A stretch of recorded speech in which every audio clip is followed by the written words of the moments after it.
bricks.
Bricks.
Testing 1, 2, 3.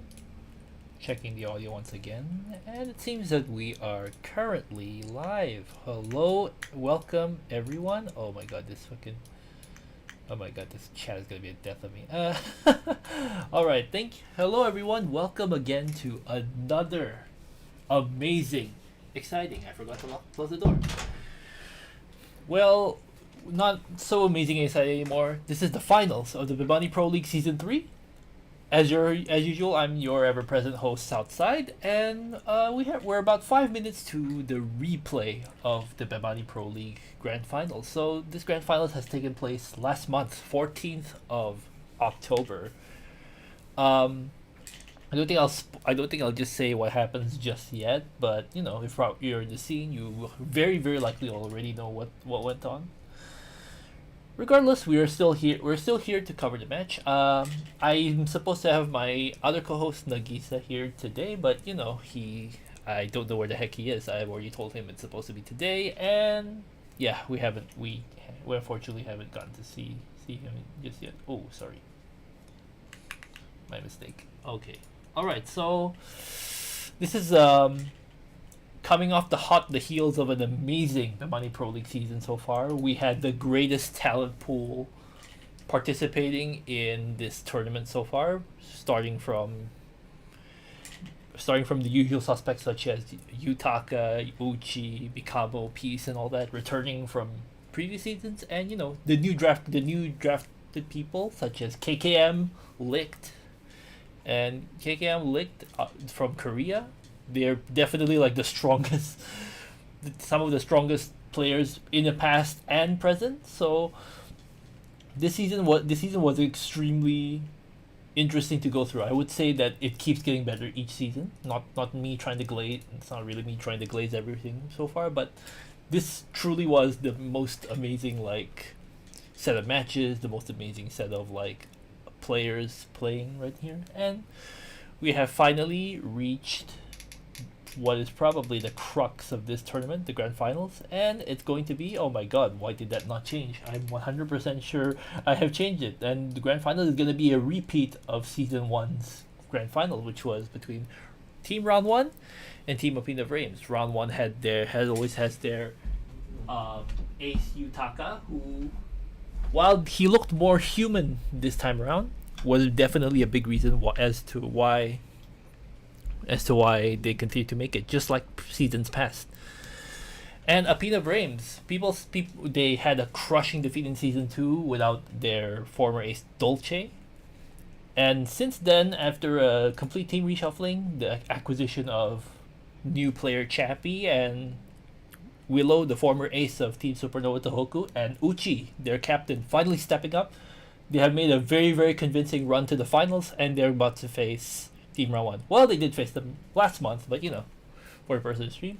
Of course, people might know I'm a big fan of the blue team right here, so I didn't even but they didn't get particularly different jerseys in season 3, so I didn't really get anything new.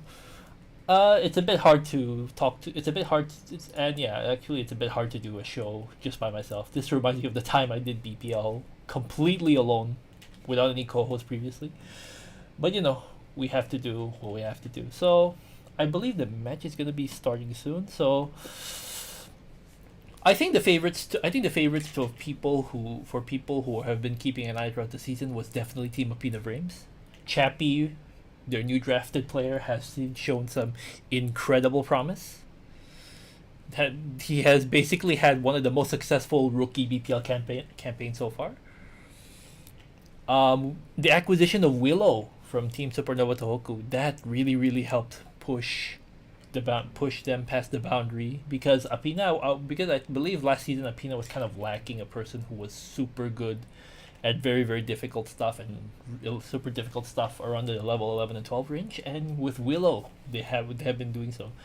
And Uchi, hot off the heels of the disappointment from last season, I would say that he leveled up his game. He went almost undefeated too, very similar to the other favorites to go undefeated, such as KKM and Yutaka. Unfortunately, all those three found themselves with some defeats, and to the surprise of any, Peace from Game Panic was actually the one with the largest amount of defeats. So this is gonna be Team Round 1 just continuing their typical campaign. They've changed up one of their players from the team of the 4-draft player who kind of didn't perform well, Makoji, to Naga-chan, and that turned out to be a pretty solid choice, with Naga-chan being an extremely consistent player when he is needed, gaining points. Not so much about Igawa and Kure, not really done the best, but the heroics of Yutaka are still carrying them back to the finals. Oh, it seems like our stream's about to start, and I see that Nagisa has said that he is done. He's coming. Ooh, let me just set this up. ということで俺たちで実際に対戦してみよう。いざ勝負。Oh Jesus, where's the screen? 自信がないって。バカお前。俺がついてるだろ。Here we go. それでは対戦をご覧ください。course, KK has to enjoy BTL once again. Good God, that is loud. I'm gonna be bringing Nagisa in, so I'm sorry if the stream seems a bit weird. Apology in advance if the stream seems a bit weird, but I will be bringing Nagisa in. Hello to the people in chat. People usually don't watch this anymore due to people knowing the result of the finals, but you know, doesn't really matter too. That's, I guess, for you people doesn't matter too much, and I really appreciate you coming down and watching. All right. So yep, we have our usual hosts, Boricho, Exit, and the first draft. And the first drafts, Mikamo and T. Well, with Tatsu, yes. BEMANI Pro League Season 3 beatmania IIDX ファイナル実況解説は私森一丁ですよろしくお願いいたします Oh, yep, need more. さあそして解説は Wait, really? Do I need to turn up more? It's already as much as I could. さあそして本日の解説は BPL 総力戦 Oh wow, yeah, it's a bit of a weird kind of thing. 解説の方々をご紹介しましょうまずは先鋒戦、次鋒戦の解説を務めてくださいますスーパーノバトホークからタツー選手よろしくお願いします。はい、さあそしてゲンパニックからミカモン選手よろしくお願いします。さあいよいよついにこのファイナルとなりました We really appreciate you. はい。いかがでしょう今の気持ちは。いやあっという間に来てしまったっていう感じですかね。はい。本当にね一瞬のようで、まあ選手の期間としては長かったかもしれませんが。そうですね。Yep. Okay. Alright. Let me see if I can bring the Gisa in. 声をかけてあげたいですか。いやもうとにかく一人一人全力を出し切ってほしいなという気持ちですね。三上選手は。これまでの練習の成果 Hey, hello, Nagisa. さあその Could you just give me a moment? The audio is a 地 bit 方 wrong. 戦ということで後でね、おいおいと聞いていきたいと思います。よろしくお願いいたします。Oh, hey, Nagisa. さあ What's up? 続いて Oh, ご very 紹 low. 介いたしましょう。続いてはご Alright, 勝 I'm gonna have to bring him out here. いただきます。三勝戦もですね。あ、そうですね。三勝戦もということで3つ。 And I will share my screen to him. Sorry for clunky kind of presentation right now. Still, さ thankfully, ら we're に still メ in ジャーラン intro. ドからイーピン選手。はい、 Let と me いうことで get よろしくお願いいたします。さあまずはカリバ選手。さあこのファイナルを迎えましたが今の気持ちは。そうですね。本当に先ほどおっしゃられたんですけどあっという間。 See both the stream and chat. Yeah. ここで Awesome. 最後の試合ということで。 Alright, すご so い高鳴ってる。 all of these are teams that got eliminated. Laserland and Gigo unfortunately had a pretty miserable season. はい、そうですね。僕たち、その BPL、I'm gonna ask Nagisa to take over for a bit, actually. I will be doing something first. はい、 Just in case. すごい頑張ってほしいという思っております。 Let me So- try よろし pulling くお願いい this た up. します。 Damn, I didn't pay attention to that. If not, I'll be translating こ that. ちらの解説を務めていただくのはタイトルステーショントラーズから KKM 選手。 Alright, KKM.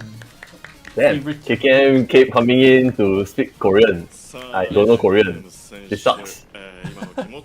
Alright, so guys, I'll check on something right now. I'll leave the stream to Nagisa. You're free to talk whatever you want. Just Yeah, yeah. careful. Alright. 싶었지만 이제 hold on. 아쉽게 지게 됐는데 올라간 선수들 제 목까지 열심히 해가지고 약간 후회 없는 결과 되고 좋은 경기 만들었으면 좋겠다는 생각입니다.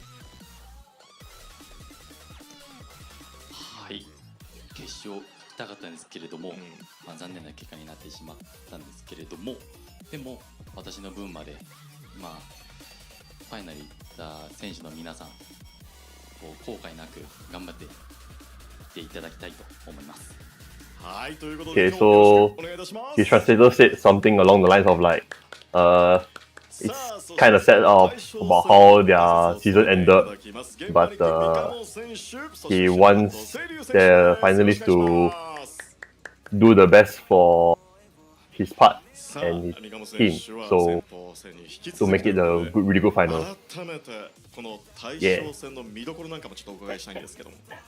はい、そうですね。もう今まさにレベル12で活躍している2人というの対戦になるかなと思ってますので、そこはやっぱり見ものじゃないかなと思ってます。もう本当にね、僕らも誰が出てどのような戦いになるのかというのも今からね、いろんな予想をしておりますが、その予想が当たるかどうかもお楽しみです。セイルイ選手いかがでしょう？はい、そうですね。やっぱりレベル12で対象戦、ここはポイントの重みも非常にあるところなので、かなり重要な試合になると、予想もされますし、非常に熱い戦いが見れるんじゃないかなと、僕もすごい楽しみにしています。もうね、始まる前からセイル選手とはね、ちょっとお話をしている中で、ずっとニコニコとかもうニヤニヤが止まらないという感じではありましたけど、本当にやっぱ楽しみですよね。いや、ものすごい楽しみですね。もう So, 自分たちも緊張感が高まるんですけど。Mori Icho comments on like how Seiryu has been like always been smiling no matter what. 皆さんには So いい試合 Seiryu を like 繰り広げてほしいですし。Seiryu is like, yeah, I'm always happy, man. I'm just happy to be here to be the first draft, man. Yeah, something along those lines. So even though it's tough, but he does his best. Then regarding like the question from before, as like their first drafts, right, of their respective teams, right. So Seiryu, no, Ikamo said like it's rough because like first drafter are expected to like do like the level. Damn, I'm a green screen now. so level, all the first drafters are expected to do like the first, the level 12. And expected to like at least block their own, at least defend their own like picks, which is really rough considering like how good all the first drafts are. And then Seiryu say something along the same lines and say like, yeah, he has always been like one of the weaker first drafts, but he's trying his best to get and like be good at his own picks as much as possible. Yeah. めちゃくちゃ頑張りますので応援の方よろしくお願いします。チームラウンド1所属のクレイです。Can I stop being a green screen? 2連覇まであと1つのところまで来ました。What the fuck, man? ここまで来たらもう多くは変わりません。全力で戦って全力で Oh my god, oh shit. だけです。 Damn. 応援よろしくお願いします。What the fuck? チームラウンド1の豊です。いよいよ今日という日がやってきました。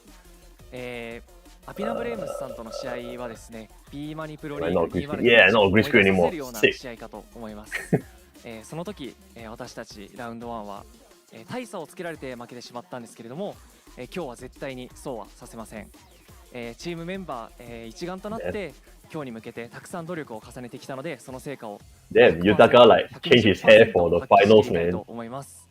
And he got a single, I think that's a slip-on already. Cool shit, man. 頑張りますので、チームラウンド1の応援よろしくお願いします。頑張ります。 So he says mostly the same shit, like just doing his best, like want to hopefully everyone can support round one and their endeavors. Yeah. チーム一同光栄に思っております。最後ここで勝って終わりたいと思いますので、全力を尽くしてまいります。応援のほどよろしくお願いします。 So Kentan says like おはようございます。チームアピナブレイムズ所属ジャッピーです。 for the best for his いよい team. よファイナルやってまいりました。ここまですごい楽しい思い出や苦しい思い出があったんですけど、ここで自分の成果を発揮できると思うと胸がワクワクしています。ここはもう勝つのみです。応援よろしくお願いします。 So Chappie says something along the lines of like he's really excited no matter the emotions that got him through to the finals has brought him a long way. And he wants to show like how much practice has gone through. So he wants to win. And we also say something about really excited. ということで、4月から駆け抜けてきた BEMANI Pro League シーズン 3-2DX もいよいよこれでファイナルとなります。で、お相手がラウンド1さんということで、もう試合にかける意気込みはもうみんな喋ってくれたと思うので、自分もそれの思いで一緒なんですけど、自分から2年前試合に出たことがある人間として言わせていただきます。2年前の再現といきたいと思います。応援よろしくお願いいたします。Oh, this is pretty cool. Uchi said something along the lines of like everything that his teammates have said regarding the finals about the emotions, he feels almost the same thing. And this BPL, he's been a participant since 2 years ago. His role has changed and he wants to show how much he's grown. we hope to show in this finals. Yeah. となりました。改めて EXIT から見どころを。はい。まず今回のファイナルなんですが、まず試合が7戦あるんですね。といったところでですね、各チームどこに誰を出すかというのがもうとにかく頭を悩ませるような一戦になってきます。そこに加えてまたファイナルではストラテジーカードを両チームとも1枚有しているというところがまたさらにですね、その戦略を立てるのを難しい。While they're talking like rules and shit, I don't know if you guys want to still listen to it. Mostly they're just telling us like, for the finals, both of them have an extra strategy card. So, like he's just talking like esports stuff like, wow, how are they gonna use like their strategy card and shit like that? Yeah, kind of like, you know, like the esports interest kind of thing. So while you're talking about like rules and like esports commentary kind of standard shit, for those of you that don't know the results of these finals, who do you think is going to win, man? Like, anyone in chat, just shout it out. And I want to see who hasn't watched the finals yet and what you guys think about the finals so that has happened. Or is going to happen, yeah. どういうところがポイントになるかと思います。そうですね。もうどこもかしこも見どころが満載でして、やっぱり決勝に進んだことがどちらもあるチームではあるもののですね、面々が結構移り変わって2チームとも上がっているので、今回初めてファイナルまで上がってきた選手は非常に見どころっていうのと、もうシーズン2021の頃からずっと出られている選手もどれだけ実力を上げてきて、ここも一つの集大成だと思うので、どんな力のぶつかり合いになるのかが非常に楽しみだなと思っています。So serious say something similar like to what you said, like this finals is like a good barometer of like how much like all the competitors have improved over the past 2 years of like BPL, and whoever improves the most will come out on top. Yeah. そうですね。やっぱりこの会場の雰囲気に飲まれないように楽しんでやっていただくのはやっぱり一番いいんじゃないかなと、実力を出し切れるんじゃないかなと思いますので、楽しんでいただきたいですね。このでも大舞台で楽しむ、つまり緊張に勝る楽しさっていうのは選手として出せるものなんですか？いや、僕でも難しいですね。結構出場経験ある方だと思ってるんですけど、公式大会やっぱなかなか緊張が勝っちゃって、いつも通りの力が。So what happened down there when they have a laugh because like Mauricio asked Mikamo like, what do you think about like their mentality moving forward onto like the finals, and then Mikamo's like, I don't really know, man. I haven't been to BPL finals. I've been to like competition finals, but not BPL finals, so the feeling is totally different. So I wish for the best for the competitors to like do their best. That's what Mikamo was saying. That's why they had a bit of laugh, because like Mauricio kind of asked like a redundant question. やってる状態なんですけど、他の方が見ていたりとか、試合の大会の場であるとかっていうところだと応援の声があると。なんかやってやるぞというので、その勢いでですね、会場、その大会そのものを楽しむこともできますし、やっぱりゲームの楽しさっていうのをもう一度思い出させてくれるというか、そういった気持ちで。Yeah, the finals finally broadcasted, man. Honestly, in my opinion, they could like release just only the finals, even before the live version of the ticket is like runs out of like their run time, because the online ticket is I think like 3 months. That's why it takes 3 months for whatever the online ticket finally like ran out, so that's why they are releasing the BPL finals, the 2DX finals on YouTube. Then the BPL live kind of thing, they're just gonna cut it out. Alright, let's go. It's like Red Bull. I don't know what the green Red Bull is, but cool. Red Bull, man. さあもう本当にね、会場 Product placement, baby. Red Bull. 10分を切りました。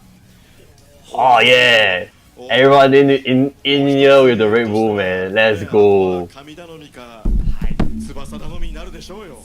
Yeah. それでは Red Bull, baby. 乾杯の温度お願いいたします。いいでしょうか。はい。では皆さん何か飲む準備はできてますか。 Hey yo, you're not first drafter lah. Get out of the way, man. You come on, bruh. みんなが良いパフォーマンスを出せることを祈って乾杯。 Bro, what is that? What's the translator guy in here also, man? He can like come by out cam, like he didn't even come on cam, man. 試合が入りました。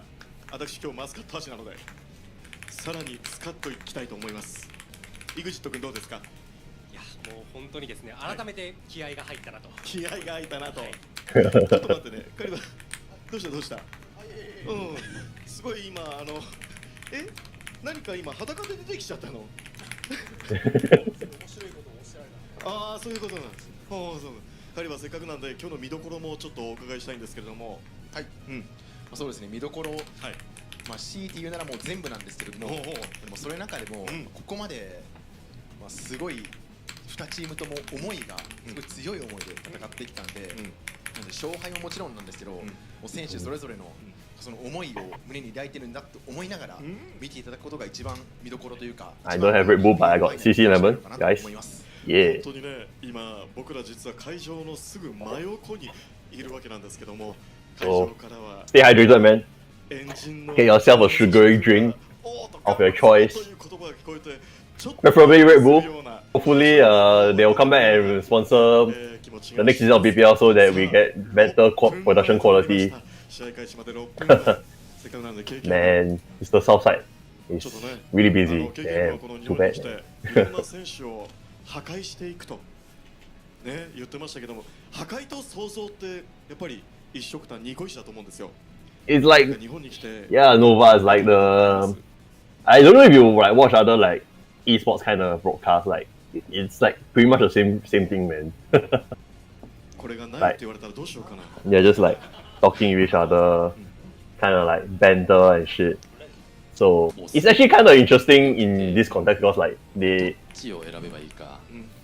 actually ask like really interesting questions, even for like esports kind of context. 海外の選手も含めていろんな選手がどんどん入っていくと、この BPL っていうのはどんどん盛り上がっていくと思うので、ぜひね、まだエントリーしてないという方、ボルテの方はね、はい、ありましたんで、今回どんどんまた、ね、Yeah, let's go, man. 2 hours finals, man. Yeah. 終わっちゃいました。選手だ。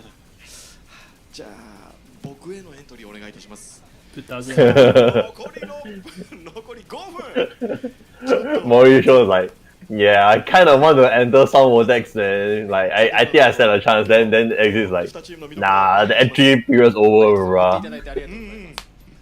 そうですね、もう皆さんうまいのは当然というか仕上げてきてるのは当然なので、そうですね、一人一人何か面白い部分を作ったり、なんだろう。I guess so, yeah. 会場の雰囲気に飲まれなくて、飲まれずみんな楽しくやるのが一番だと思ってるので、I guess it's additional content, like getting to hear more from like the draft ones from each team because they don't really have like a lot of like time in the regular season to like interview them and like ask them about like how they thought about like the games and shit. So I think this is like good time to like fill in and ask them how's like ask them how was like their experience this season kind of thing. バチバチで、もう本気で、このビートマニアにぶつかって、戦っていると思うので、そういったその普段との、選手のギャップ、その真剣さっていうところを、本日皆さん注目して見ていただけたらいいかなっていうふうに思います。真剣さという、ね、ところで言えば EXIT、もう本当にこの2チーム、控室も、ね、ちょっと離れたところに置かれて。Man, Mauricio, so let's go, man. You know, そうですね。試合が始まる、結構前の時間、それこそ練習が始まる前ぐらいの Bonjour, he's alright, I guess. He's trying his best. I don't know if he would solo FPH, but he's doing his best. That's all I can say. At least he's unlike some of the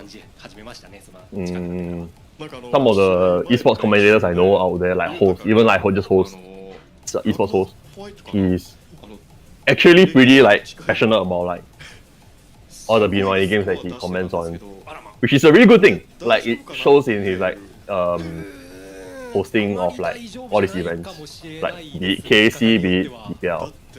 So and he does try the games, and he does do his best like to experience like what it is like as a competitor at the highest level.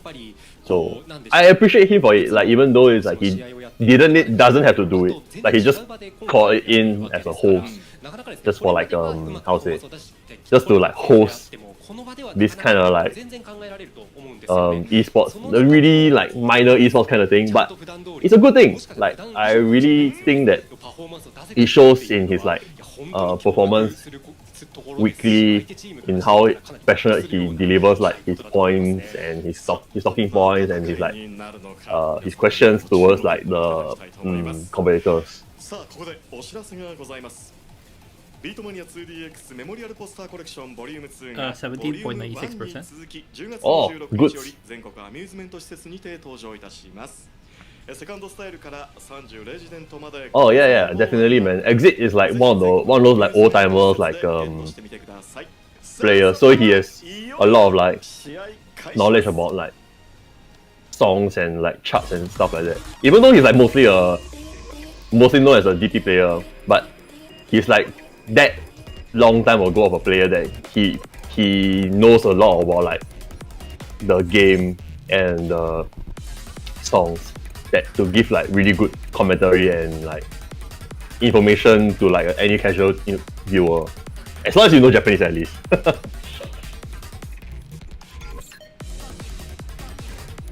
I thought it was like, even like 1048 was like a pretty good pick, cause like 1048 was like from the same mold as Exit, like but more for the single player kind of view.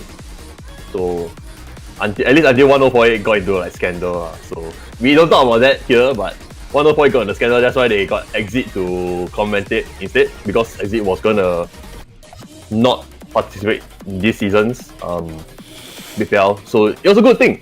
Exit got out and managed to land a gig as like a info commentator in like BPL this season.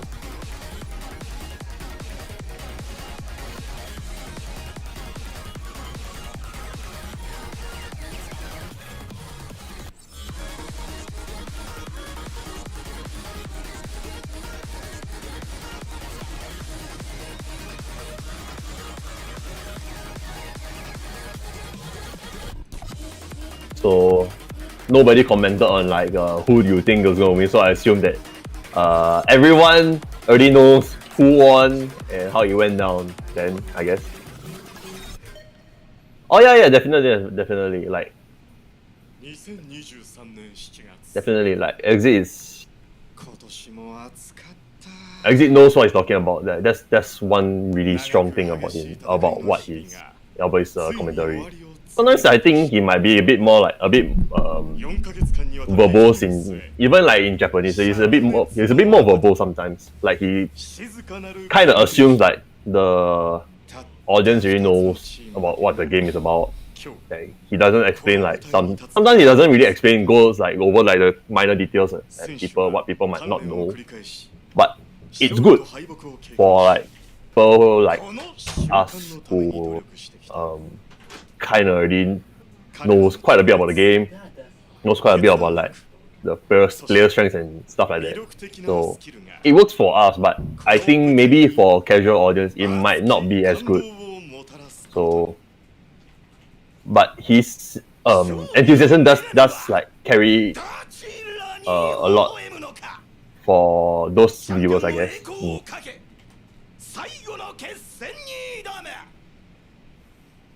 Man, Mori show high voice, man. Let's go. Let's go.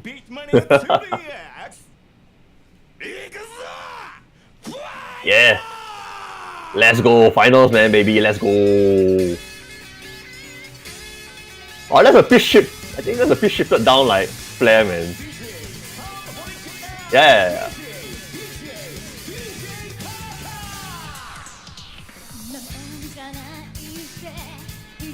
Oh, it's live, man. It's there. Nana Takashi live, baby.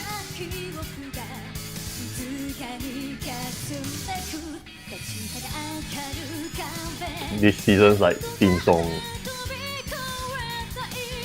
It's surprisingly pretty hard to time on like the chart, man. Like even though it's like a level 10 or something like that, it's like kind of hard to time this song actually.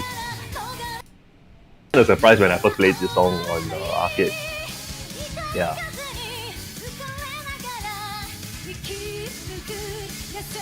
Yeah, it's Fish down. Oh, definitely Fish down.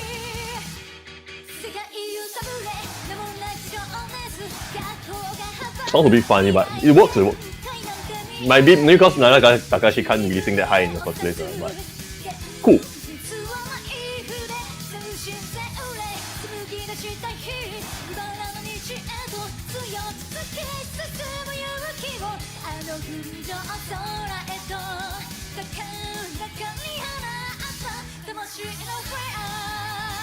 Yo, Red Bull, okay, let's go, man. Red Bull, guys, let's go, Red Bull. My sugary drink, man. Yeah, baby. They drink their Red Bull, man.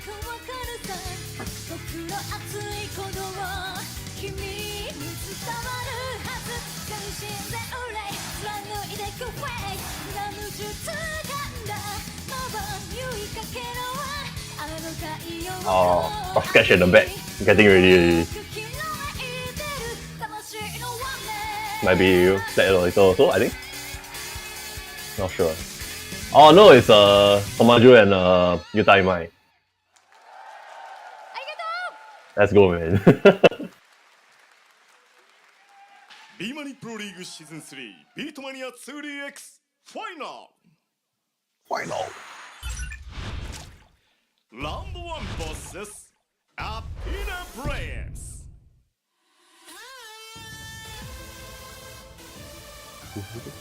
赤き力で頂点を目指す。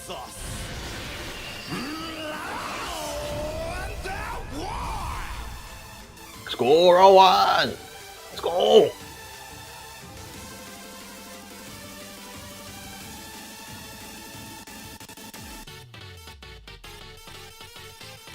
Naga-chan making his entrance.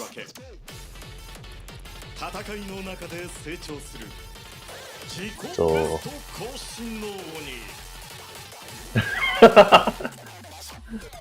somehow Naga-chan got like some new nickname of like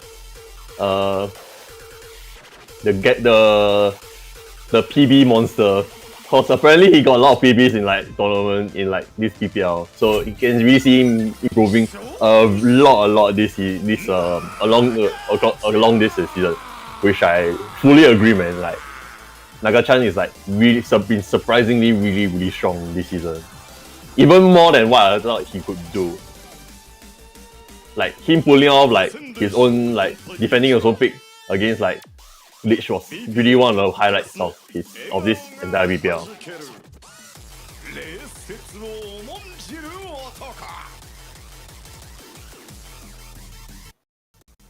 Yeah, Naga-chan even like outside of like in his own like stream, not in like other tournaments, he's been like really energetic. Yeah. Damn, no sound suddenly. What the fuck, man? I can't even hear the commentary, man. Oh shit. Oh no. Damn, looks like I might be like a solo commenting this finals with you guys. Hopefully I get some sound. I have no sound currently, which sucks. Damn. Yeah, great! Woo! Great! Yeah!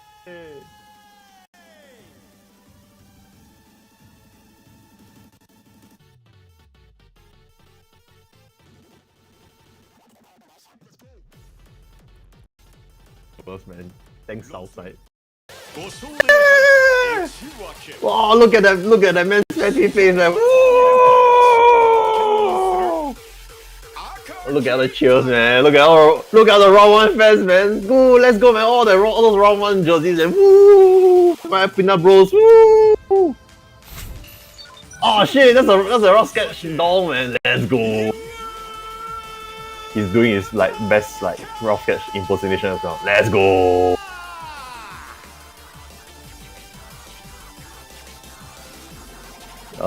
I still hearing nothing on my side, man, bro.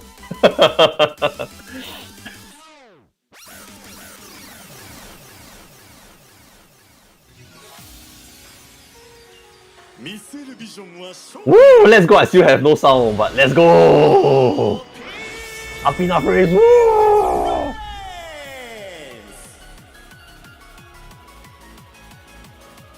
And starting out with Kentan. Woo! Let's go! In the blue corner, Kentan! Woo! Moving in with Apple earbuds as well, man. Giving everyone a big old good high five, man. Look at the energy in those high fives, man. Woo! Let's go! Yeah, baby! Oh damn! Look at that loading screen. Woo! Loading circle, man. Woo! Yeah, baby! Oh, shit.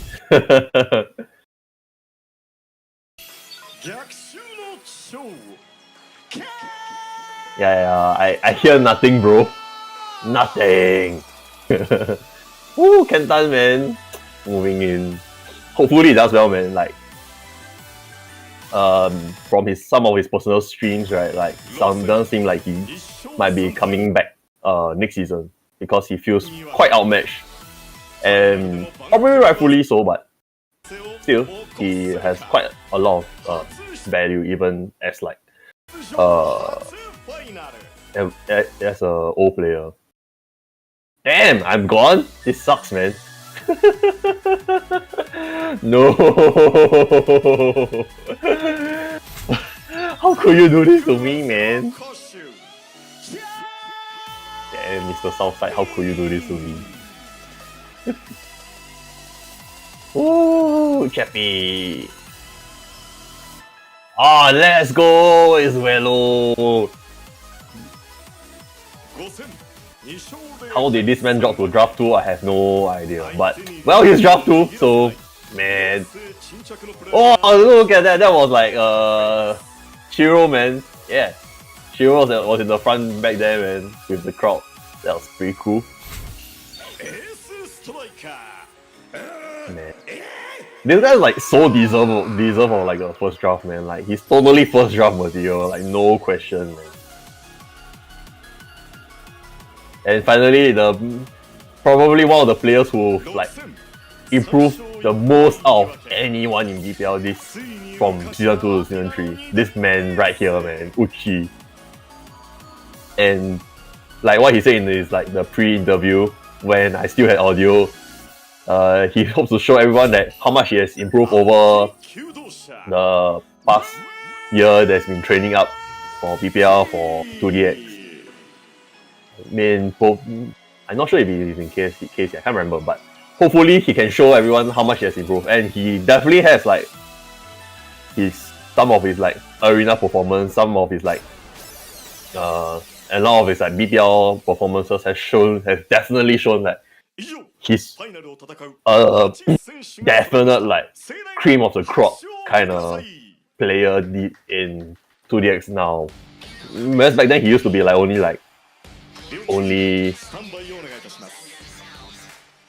yeah, bro is way too good. We dropped him for 2 years, man. Yeah, Uchi, and going back to Uchi definitely deserves all the praise, all the praise for improving his game so much, man. He's definitely one of the top players easily in Japan. Whereas when he first entered the league in season 1, he was pretty much really known as the guy who can't really scratch, but really good at dance button stuff. So even back then he was doing 6 scores on Predators, Nageki, any of like the S plus tier kind of song. But as you can see over like the past, over his time in the BPL, he's definitely improved his game. He can definitely hold his own on, even on scratch songs and Soflan songs as well. So he's become pretty much a top all-rounder kind of player that can defend his own picks no matter the genre. So he's improved very, very tremendously. Alright, it's Rough Sketch, let's go! Even though I still have no sound. Let's go, Rough Sketch! Woo! またそこもですね、こう誰を出すかっていうのが悩むところなんですよね。なのでそうですね。ただでもケンタン選手ですかね、これは。Right, so as you can see, like the first two players coming up for the first leg of this series is going to be, as expected, Nagachan against Kentan. So it's trend. So level 10 and below for resident song. I think I made this comment before. Like, there's a lot of like tricky level 9s. They can like come to pick. They can pick in resident like driver, like the bubble no house or something like that. The really off-strong house song. They could pick that. But their level 10s like Saika. Instead, Nagachan picks Summer Blue. Not that straightforward for level 10, but shouldn't be anything that they can't handle. And Kentan picks Get Out Again. Get Out Again is a chordy, simple level 10. Currently, E-Police 8 done first song, so you know it's an easy song. Yeah, the 8 done first song has always been like an easy level 10. So the fact that it's an 8 done first song, you know it's easy, man. Just chordy, some scratches, some like gallops. That's about it. Whereas Summer Blue is a bit more complex. So moving into the stream. Moving along, they are getting ready. Nagachan is super hype, whereas Kenta is pretty like, you can see like his nerves and then he's like trying to hype himself out, whereas Nagachan is just like totally in the moment, like having fun, and yeah, he's like super hype, man. Like, look at him, man. Look at that man with all that energy. Let's go, man. そうですね。長ちゃん選手はサマーブルー、ケンタン選手はゲッターパーゲインというところで、お互いのすごく得意な部分が目立つかなという戦局になってます。はい。So, well, it's expected that both of them would damn, why did the stream pause, man? What the hell, man? Yeah, Nagachan's totally happy to be here. Like, imagine, man, like you're in like the first year of BPL and then like you just so happen to be a team that made it all the way to the finals, man. That's some crazy shit right there, man. Bruh. Bruh. No. Why? No. What the hell, man? At least press the play button. I can't even comment it if there's nothing. I can't cope with anything, man. If there's nothing, I can't cope, man. Alright, let's go. Now I got Summer Blue, we're starting soon. Wow, Roscoe's like hyping them out in the background. Let's go. Yeah, totally, man. Nagachan is like, yeah, big hype. Yeah, speaking about like improving, BPL being an insane improvement, right? Yeah, Nagachan was also one of those guys. Like he used to be like one of those guys like looking in from the outside, like possibly being good enough to finally enter BPL. And over like the last year, he really showed that he improved a lot. Like he got really good at like timing level 10. That's why people got like recognized. That's why he's like a 4th pick for round 1, who was the reigning champions of BPL. BPL Asia one. Is there even like 8 teams that can like is there even like 8 teams in like Asia? Like don't talk about China. China is like illegal shit so Are there even like 8 like arcade operators that can like run like esports teams or not? Maybe when we got like 8 separate operators, then can talk. Well, to be fair, Singapore finally got 2 operators. In 2024, not even talking about this year, but 2024. Yeah. Oh, okay. So going back to the match, Nagachan is like +5 points lead into. I can't tell what part of the song is because I can't hear the song. I have no stream audio. But it looks like, oh shit, Nagachan is like slowly losing grasp of his lead. +2 now. When he was +5, just there's a +5, but now it's +1 only. Things are getting really tense. Kentan's trying his absolute best. Oh, +0 now. Oh my god, it's so close, man. Holy shit. Oh my god, Nagachan slipped out again. Oh my god, +3, losing by. Oh my god. Oh shit, it's so close. Oh my god. Nagachan managed to catch back out on the outro. Get back his lead in the outro. So it's a +7. Let's go, Nagachan, +7. Even though it was so close, man. Kentan could have easily took that, man, but the tricky like patterns of the song, as I like talked about before, like caught Kentan off guard, and Nagachan was able to capitalize from Kentan's mistake. Yeah. はい、こちらの楽曲はですね、先ほどのサマーブルーよりかは全体を通して Korea Marco, 8部16部のかなりかっちりしたリズム Hong Kong only got 1 lah, and it's round 1 also. So like what the heck, man. Macau got 1 operator, yeah. Korea might as well go and join a Japan BPM, man. Why the heck are they going to join with us, man? It's like you want us to get creamed by Koreans, ah. Like not sure, man. So moving on, Get Out Again, as mentioned before, super easy song, chordy, nothing much to talk about. And interestingly, they're both going for the same option, so Kentan's on Mirror and Nagachan's on like non-red. So for those of you who maybe struggle with Get Out Again on the done mode, you can try this, man.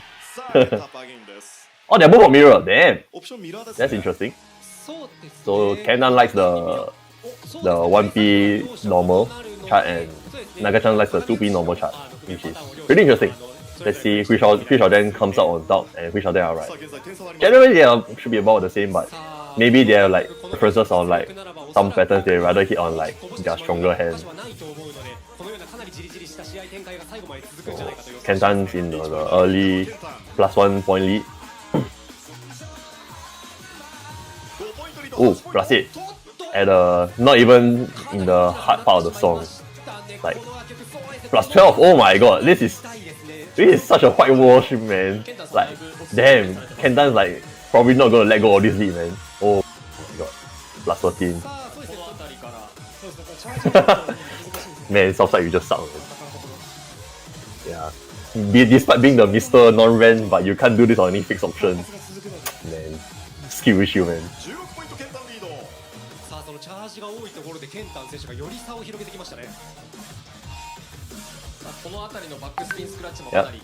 So nothing much to talk about. +13, Nagachan probably suffering. Yeah, I guess so. Yeah, he's having a rough time, and like -15 is like a -30 on like a 11, and maybe a like -60, 70 on like a level 12. This is really rough, man. Like Nagachan's nerves are getting to him, and Kentan, because of his like invaluable like tournament BPL experience, like 3 times on the stage on like the finals. Maybe 3 times? No, 2 times. 2 times on the finals. The finals. He's really showing that he got it, man. So +16 up on like Nagachan really showed how solid he is at his own song pick, which is what APINA really needs, and honestly speaking. That's what APINA really needs from like Kentan, honestly. Oh shit, his PB is like -2. Damn. man, Kenta still got it, man. He just needs to be a bit more confident with himself. Like he kind of needs to like believe that he can even win on his like opponent's pick. I think part of the reason why he's not like judging from his like position, like kind of why he doesn't want to like re-enter, because like he doesn't really have the confidence to like take his opponent's pick, even like the level 10 that he's supposed to do. So that's why he kind of hinted that he's not gonna participate next season. But honestly, he's so solid on like the big stage. Like he still has a lot of value, even as like a guy who can only like defend his pick. Like he's like kind of like Unamune, but Unamune is like a bit has a bit more upside because he can scratch, he can play JoJo. But Kendan definitely has like just needs a bit more self-confidence in himself to like take his opponent's pick, no matter what they throw at him. Because he definitely can do it.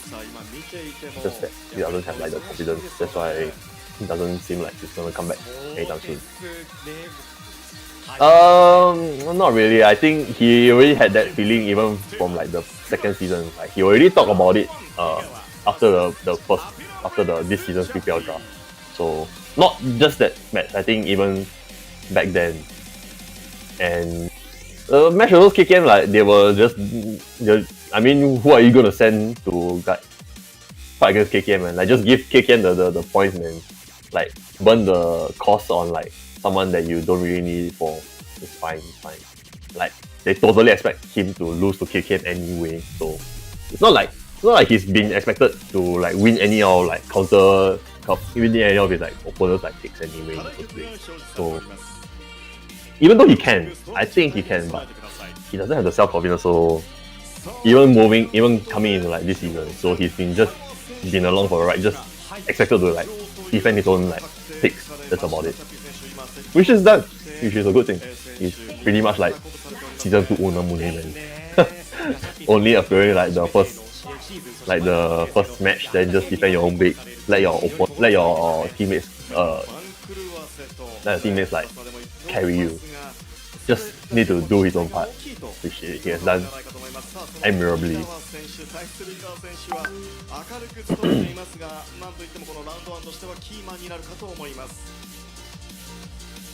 Igawa against Chappie. What was the? I can't tell what's the category. But Chappie has been a lot more like solid this whole PPL. He's been a lot solid, and especially on Scratch Song. Like he's very he's been working on his Scratch a lot. Oh, Scratch? Damn, like Igawa has no shit, man, no shot, man. Chappie, you might see a sweep from Chappie actually, honestly speaking, no matter what song Igawa picks. Oh, Speed Demon, okay. Tricky song, but he's definitely one of the higher level 10s because of like the Scratch pattern. Oh, Close Your Eyes for Me. Oh, that's a Scratch song, man. Well known like scratchers like Charm, Mr. Scratchman Charm himself is a big proponent of this song. He says that he loves playing this song in arena. This is like one of his like pocket picks, and Doche doesn't really play, but he can definitely do super well with it. Like he knows like the tricks to it as well. So Close Your Eyes for me, way more tricky than Speed Demon, even though I did say Speed Demon is tricky, but Close Your Eyes for me has the same issues of like Speed Demon, weird scratch patterns with like buttons in the middle of it. On top of that, there's like a speed change in the middle, so definitely any scratchman's like pocket pick once you learn the speed change. And yeah, so moving into it, like if Igawa doesn't defend his pick, he's pretty likely he's gonna get swept. Speed Demon follow. Yeah, man, Speed Demon actually kind of good, man. It's like one of those like yeah. Damn it, man. YC, you should come into call, man, and enjoy commentating with no audio with me, man. Then you can understand like how fuck this is, man. Like commentating without audio on the rhythm game esports final is actually kind of fuck, man. Like, I hear nothing, man. This sucks, man. I trying my best lah, but I can't even hear one part of the song. Yeah, like you can see like ayo, the kind of shit. Oh, you thought you were to go from rough sketch for this stage of the tournament of the final. Yeah. So pretty bursty as well. 井川選手もだいぶね特訓を続けてきたようですが、2回目の手が上がったようです。いよいよ試合開始となります。 Actually, it's pretty interesting. I never thought like you could use like earbuds for 2DX. I thought you had to like connect it to. No. My volume is like up, man. He's just blocking the sound to me or something like that, man. I don't know why. So I'm commentating with no sound, man. I'm just talking into the void. Oh, so they both pick RN. They both got the same RN.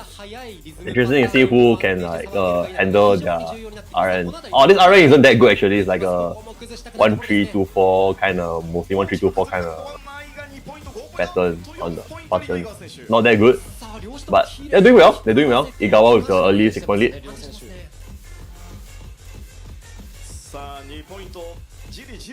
Oh, and as soon as I say, like, it got brought back down to like +0, +1. Yeah, man, it sucks, man. Yeah, but you can have like earpiece to go and play the sound, right? Not like actual like earbuds, right? So I don't know what Kentang was like listening to actually. Like you can listen through the earbuds also. I'm not sure about that actually.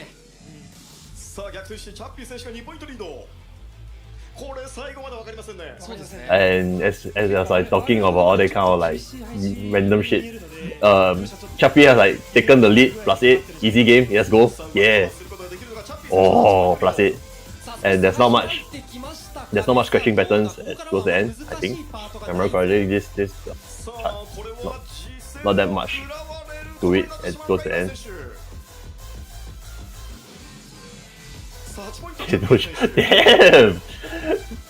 Damn, the APINA Dolce buff, man.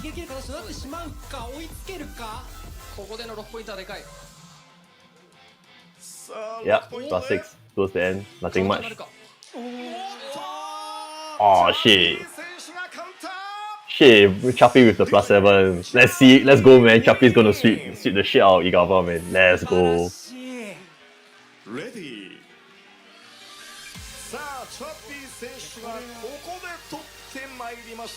Man, can't believe like Drum Mania boys so good at scratching, man. Like, who was it? I think who was it? I can't remember who. Was it? Yeah, I think it was like pray to Tokyo. Yeah. Scratch games, man.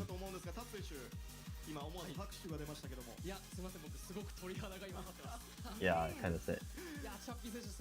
So sad. This also said I have no audio. Alright, it's America. Close my eyes for me. Why is the genre of this called America? I have no idea, man.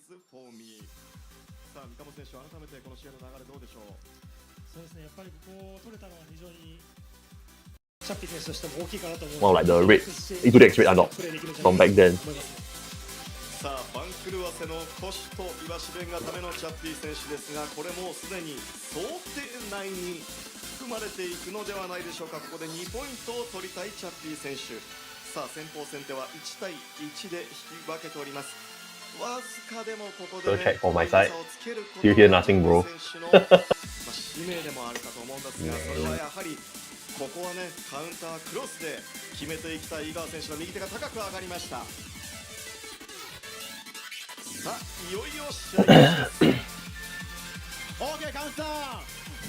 So this song has like 2 separate BPMs and they both have their own scratch pattern. So you gotta be pretty like proficient on both speeds, which makes this song so hard to time. Yeah, so as long as you're really good at like scratching, this is like definitely one of the pocket picks for Arena/PTL. And as you can see, Chappy already in the easy early 5-point lead just from that one small scratch section, which is you definitely see more of that kind of scratching later. Damn! Stream boss again, let's go! Woo! Stream boss hype, man! Combine quality! He's the Southside best streamer, man. Best streamer 2023. Yeah.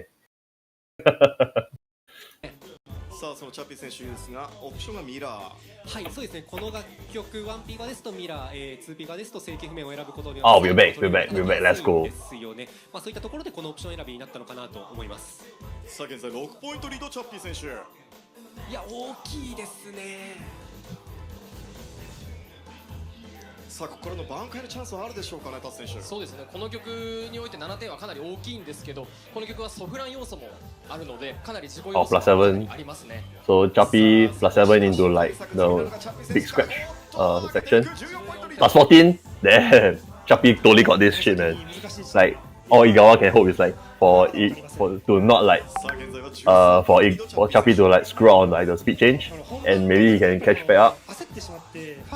Well, he kind of sort of catch up from like +14 to +12, but still a long way to go, especially on like this song. And soon moving to like the speed change. And Igao and Chappy with like the 6 speed change, giving in like the easy +54. That's in 12 conversion. That's probably like a easy like 150 or something. 150, 200 man. Score difference.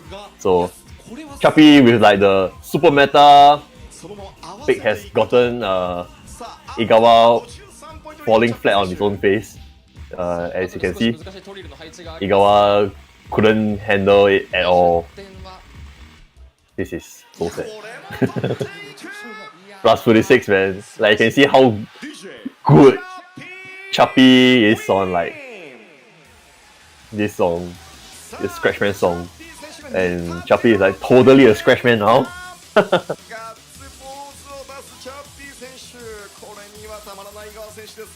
Yeah, good man. Shout out to local legend Good, who's not good anymore.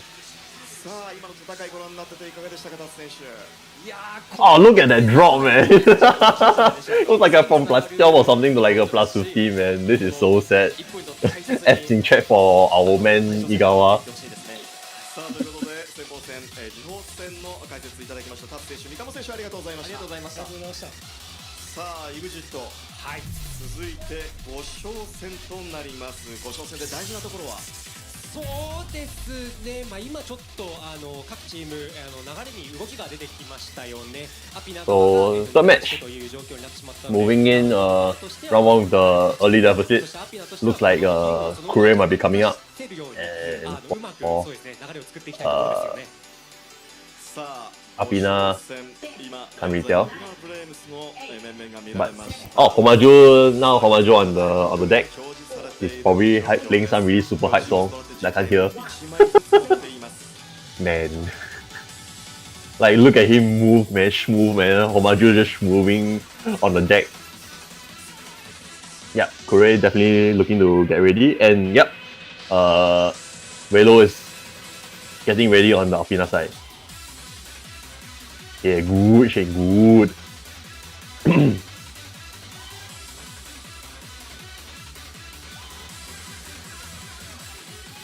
Look at Homaju just moving, man. Look at this move, man. He's just moving, man.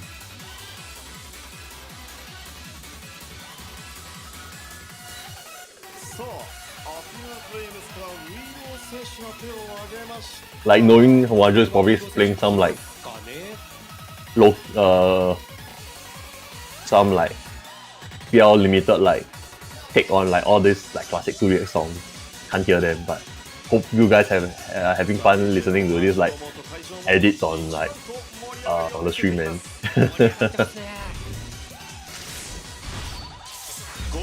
And it's charged. Korea and Willow on 11th and below, I think 11th. Charge. There are a lot of songs here that you can pick.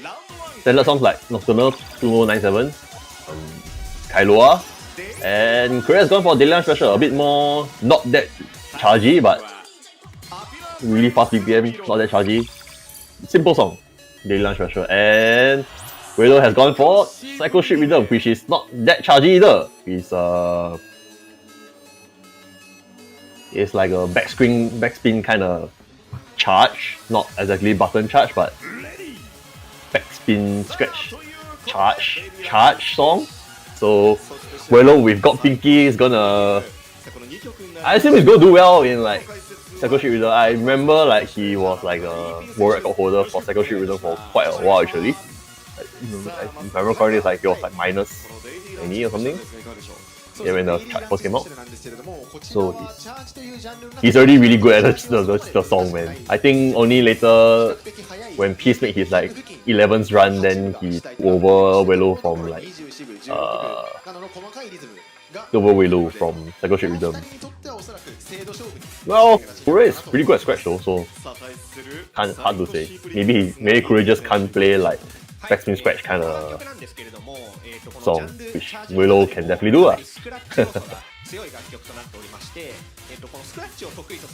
Hard to say. Maybe Korea can give a good fight.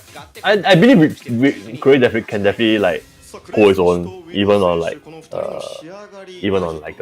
this kind of song. Psycho Ship Rhythm is pretty sick actually. Actually quite meta pick, like it's not, they both didn't really pick like true charge picks actually. So Dillian Special, super good, super straightforward, super simple, even for like 11, not that chargy either. So like it's like most like Lucky Vacuum kind of song, super straightforward, mostly chords and stuff like that. And if I'm not correct, Daylight Special 200 BPM might be an issue, but knowing these two people on the deck now, not an issue for them. High BPM, not an issue. Oh, 205. Yeah, I kind of remember that both 200. Yeah.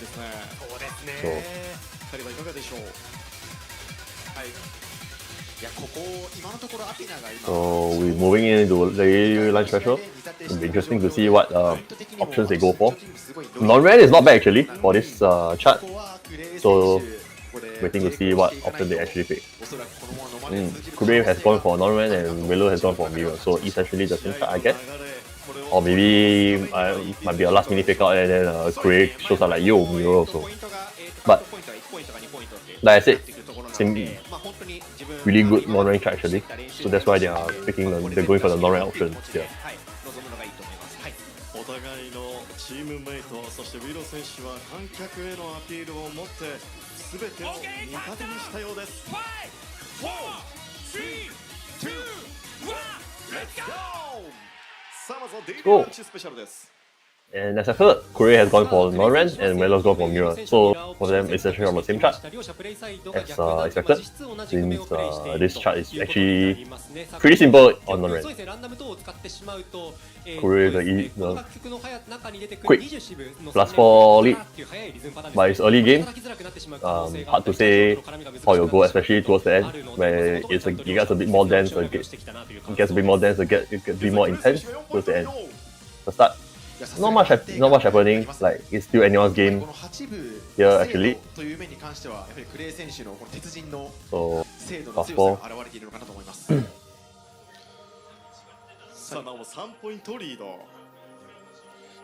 Into the break area, +3.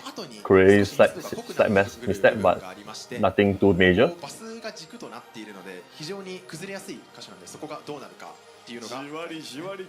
Yeah, I think it's like green number is like 2 or something. Or is it 2 or something?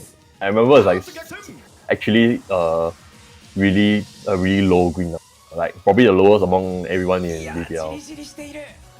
And Willow caught back up, but immediately lost it after following like a few great back scratches. And well, he's back. Oh my god, Willow has come back up. +1. He has overtaken again. It's so close towards the end.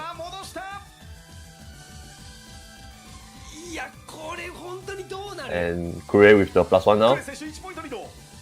Like in hindsight, it might not have been a good thing for Korea to pick such a straightforward song, even though it like might be strong suit, but it might be better to like pick something a bit more tricky.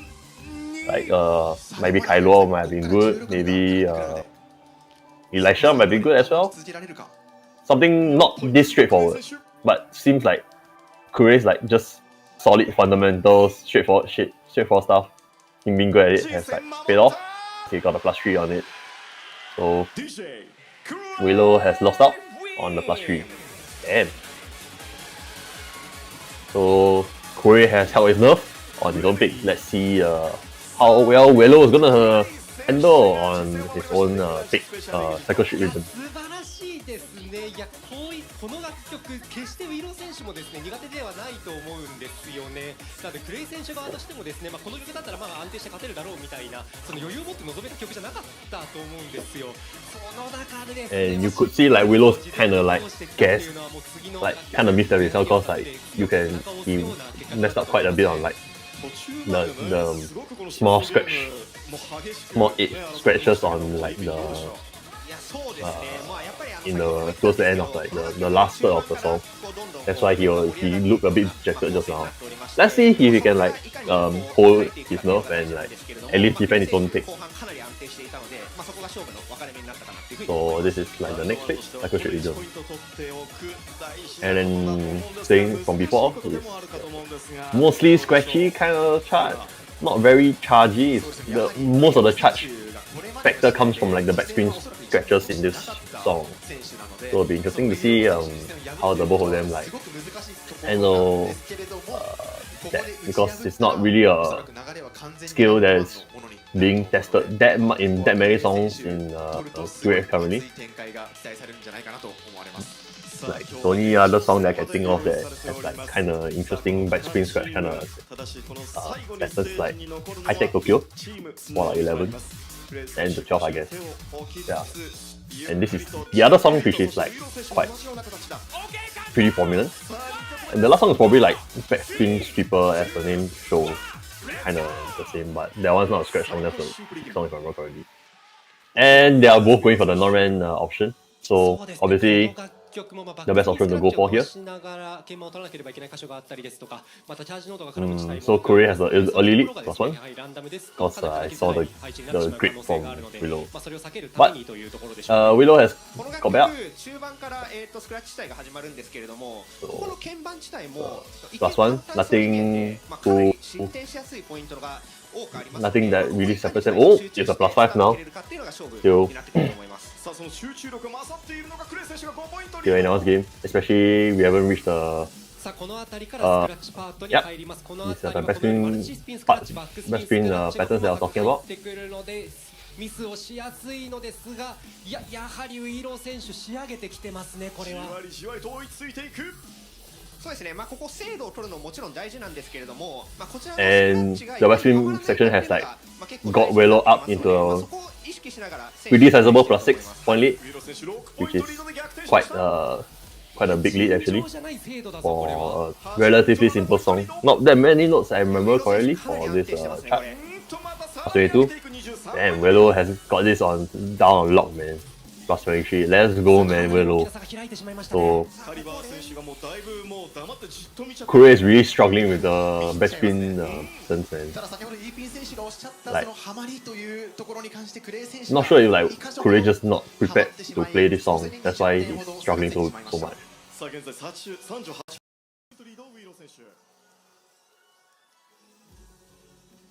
この楽曲、ここからチャージノートが絡みはするのですが、大きくは崩れにくいので、ちょっとこの差はというところですね。次鋒戦のリード、ウィロー選手、ここで守った。Like Willow just took the lead from like the scratch section, the backspin scratch section, and they just never looked back from there at all. So +38, man, easy game. The early standings, even though it might be kind of close, seems to point that APINA APINA has this down on lock, man.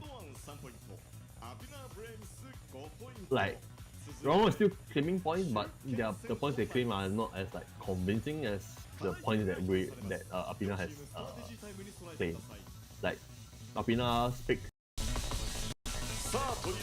a lot more convincing on their victories compared to like Roma speak. So moving forward, you might see that Roma actually Roma might be like not as prepared as like APINA. APINA definitely has like studied their opponent, seems to have studied their opponent and picked like the song that they would do super well against and guarantee at least their own wins and just try their best on their opponent's speak, which worked out well because you can see in the scratch section, Chappie totally like gave Igawa Ligma, man. And now Kosuke on the deck. Let's go, Kosuke also moving, but not moving as hard as like Komaju.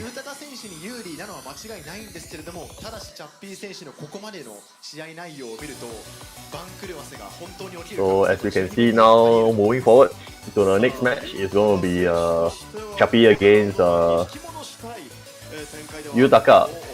Yeah. Might be a sweep for Yutaka, no matter the category. Can't tell what's the category, I didn't pay attention, but yep.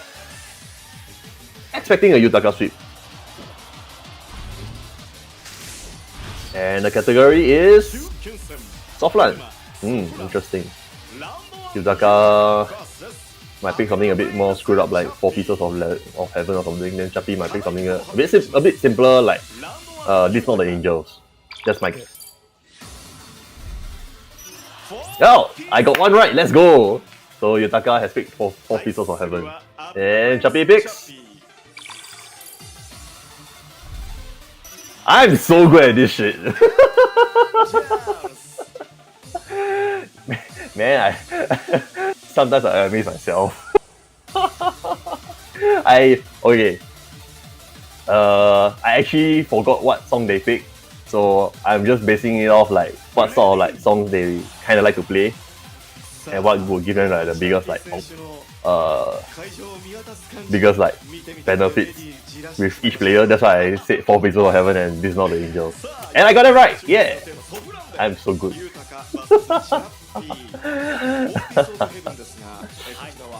So yes, 4 pieces of heaven actually, as expected, one of the worst 11s around. Mr. Southside recently played 4 pieces of heaven, and he said that it's harder than the 2 level 12 that he got hard clear on. So yeah, 4 pieces of heaven. Really hard song. Not even because of the Soflan, it's part of the reason, but it's not the main reason. It's just a really screwed up like chart. Like there's so many things that wrong with that chart that makes it hard. Like there's like scratches with notes, the Soflan, and the note density of the song towards the end gets really intense. That's why this is a really hard 11. And if you're gonna like be playing Soflan, just be prepared to play song. Like, yeah.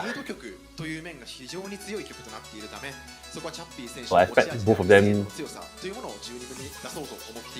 I expect both of them to be like a picking random, or maybe Yutaka has like some strat, like maybe he picks like mirror or non-random. Yeah, but most of the time people pick random for this chart.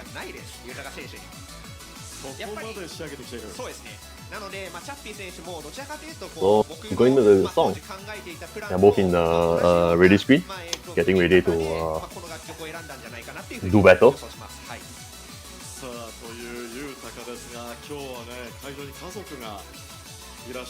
I think Yutaka's on random here. Not sure about Chappie, but I assume there's gonna be a random as well. I can't really see any other option other than random. Maybe non-brand mirror, but unlikely. 初めての挑戦でかつこんな大舞台での挑戦というのはなかなかできないかと思います。楽しんでください。Mr. Soulside is expressing his like anger at the song. Yeah, as expected, both of them on random. はい、この楽曲はですね、先ほど EXIT さんがおっしゃられた通り、サラ絡みです。そして BPM が195と非常に速いので、おそらくレベル12に I think thinking about this song, like the charting, right, it leans quite heavily into like the D&B kind of beat it's going for it. Like it puts the beat on the scratch and then it does all like the Taka kind of like synths on the keys, which makes it kind of screwed because the synths aren't that well synced to the song as well, which is screwed. That's not, I think that's half of the reason why this song kind of hard to play. Like, not even talk about note density, like the song itself is the notes is like quite like swung as well. Surprisingly off swung for like a standard beat kind of song. Oh, and we see Yutaka going for like the speed change, whereas Sharpie opting to play the slow and then just tank the speed change. And it seems like it's working out really well for Yutaka. Yutaka into like the 43, 47 point lead in the slow section. Speeding up. And Yutaka's like slowly changing the speed as the song is speeding up. Then it's like some next level stretch. Kind of like how Koribe did the stretch for White and Cold. Well, 47 point lead into like the fast section, exiting the fast section, and 62. Yeah, like I said, it gets really intense. It gets the note density is extremely high towards the end, and that's what got Yutaka like the commanding 81 point win here, man. And this is actually really ugly to watch, man. Man. Yutaka committing like murder on stream, man. Bruh, Chappie's like PB isn't like even as high as like Yutaka's like tournament score. This is actually ugly, man. Yeah. So this is not the Angels. Might be one of like the quote unquote trick kind of like outright just trick kind of like chart, because there's like stops here, like they made the BPM, they coded BPM so such that it looks like a stop, whereas when the chart doesn't actually stop like in like a DDR. But this chart actually has like quote unquote stops. That's why it's like even there's a Soflan, but it's not actually like a stop like in like a DDR. So, but I expect both of them to be like really good and like be totally prepared for this chart, because of the stops are quite well telegraphed actually.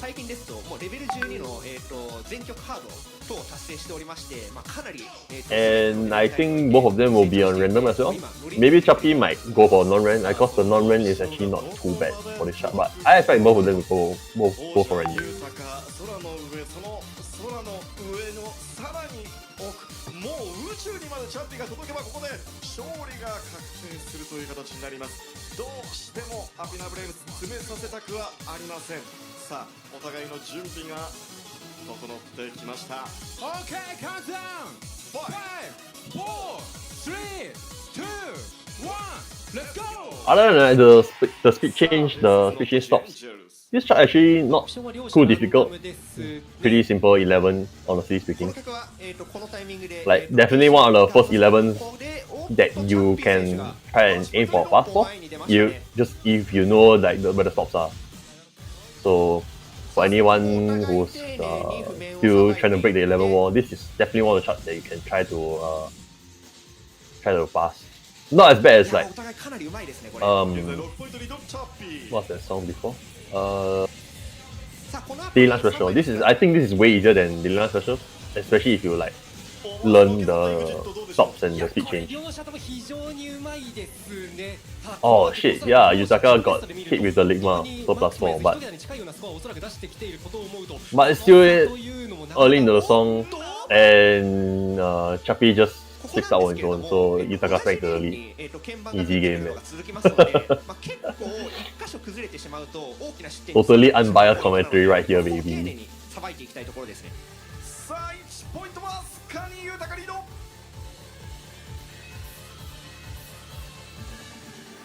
And going into like the finals tricky part of the song, there's one final slow part stop that might get them.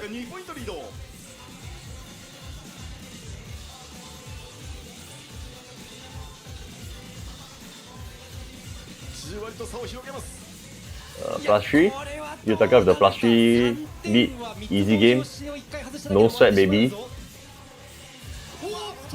Oh, Yutaka did screw on the final like speed change part, but no sweat. Oh, there's some sweat, +0 or +1. Oh no, Chappie just choked towards the end, man. He could have helped for like a draw, man. That was actually close. Holy shit.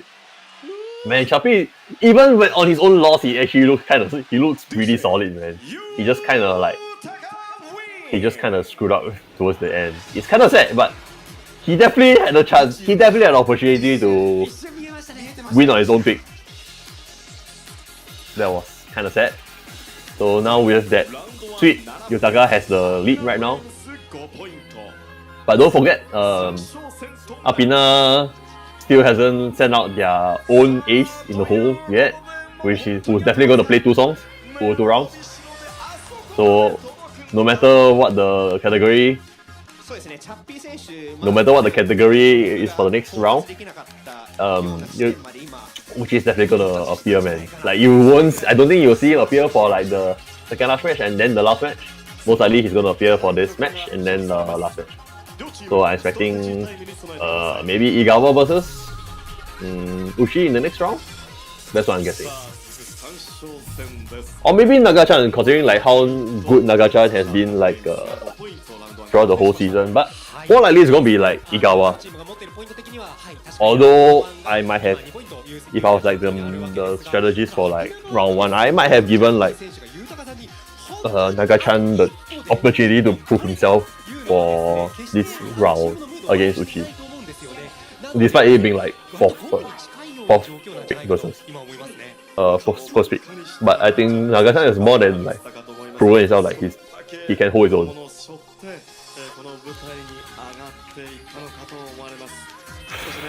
So into this match we go, and let's see. You can see I think Uchi is getting ready, and for the round 1 side it's gonna be damn. And rules on the deck now, let's go, man. Man, all these like DJs like coming onto the stage and just like giving off like massive energy, man. Yep, and as expected, it's gonna be Igawa against Uchi for this round. And the category is gonna be peak. Oh shit, this is like totally Uchi's ballpark, man. 11 peak, man. So there are easy songs in pick like Quasar. But I don't expect them to pick Quasar. I think they'll be picking something a lot more complicated. Mixtails to Oath. Yeah, Mixtails to Oath. Good pick for Maju. Pretty like the story of the song is pretty touching as well. And Uchi picks Diagram. Surprising pick actually, Diagram. Like actually it's Nagachan's pocket pick, and yeah, as Mr. Soflan is talking about in chat, Diagram is really how should I put it, tricky. It's not easy at all. It's actually Nagachan's pocket pick for Arena. Like if he wants like a chance to get 2 points against like top rankers, that's the song he actually picks, which is pretty interesting. Considering, I was thinking about it, like it might have been like Uchi covering all his bases, knowing that he might come out against like Naga-chan in peak. That's why he practiced the hell a lot on Naga and then realized that hey, actually I can do pretty well on this song. That's why he's picking this song right now. That might be the thought process as to why Uchi picked Dagger. And Igawa picking Next Tales to Wolf is relatively straightforward. Like the pick mostly comes from like the scratches towards like in the main theme, like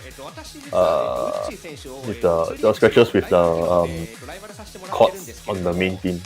That's where most of the bursty parts of the song are. This diagram is just kind of screwed, man. It's not easy to time at all. Like a low BPM kind of.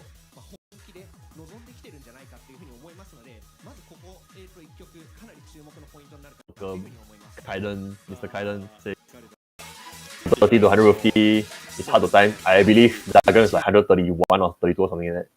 Man, is that not pause? Tactical pause, baby. Let's go. Let's go, tactical pause.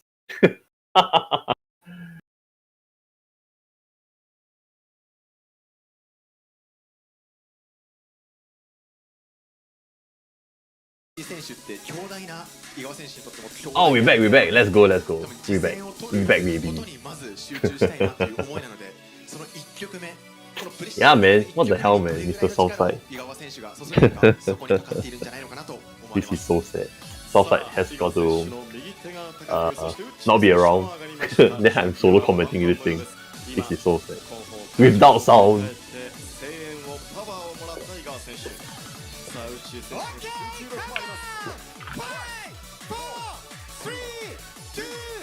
And we are going to next field to Wolf.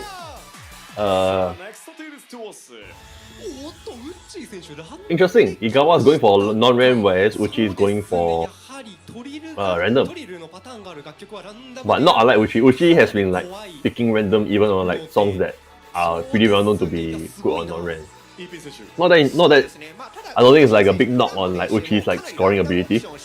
But it's interesting to see like Igawa thinking that this song might be a lot better on non-ram. Yeah, let's see. So talking about like the scratch portion, I was like talking about it just now. Igawa has got the early lead in that section. So in the early burst section, Igawa with the +3. 16部の綺麗な譜面の配置が続きますので、極力失点したくないポイントではあります。 And as you can see, Uchi might not have gotten a good random per se. Actually, it's not that bad. I think Uchi's random. It's alright, I guess. But I can see why Igawa might pick like non-rank, cause Trills actually lands quite nicely on the right hand section, the right hand. But yeah, it doesn't affect Uchi at all, man. Like even Igawa with like the more consistent non-ramp pick, Uchi still keeping up pace with him and even taking the +3 lead, man. So man, Uchi's a machine, man. Uchi's just a machine. Yeah.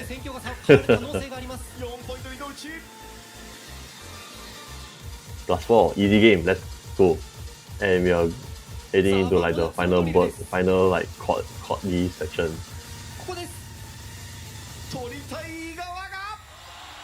And Uchi with the +3, easy game.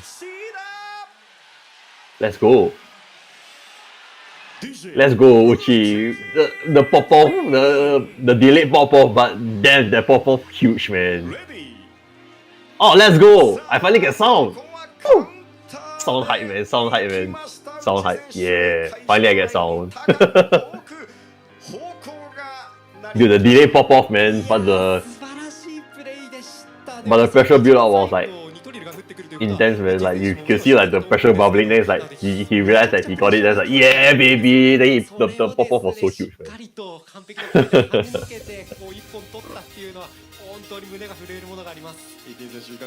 Interesting. I might actually try like that song on non-ran because I couldn't pass it on non-ran. Well, that's something to look forward for myself, I guess. And we are going to diagram. Actually, really tricky song. super tricky. Like it's typical Sota kind of offbeat, swung, weird rhythm kind of deal. Oh, it's not even 130, it's 112. Yeah, that's the really weird BPM. Yeah, this song totally not easy to time at all. Like definitely one of the hardest songs in the song pool. Big. さあ先ほど宇宙選手の右手が高く上がりました。井川選手の準備ができ次第この2曲目。So and Uchi never really picked this kind of song, which is pretty interesting actually. Now that I think about it, like normally for pick he picks like super bursty or the high tier stuff, but this is interesting. Now that I think about it, it's really interesting. He picked something a bit that's not that high tier, but just super hard to time. Yes. I think it really shows his growth as a player. And they both go for random. Most people would do. I mean, Uchi just goes for random or anything for most songs. So.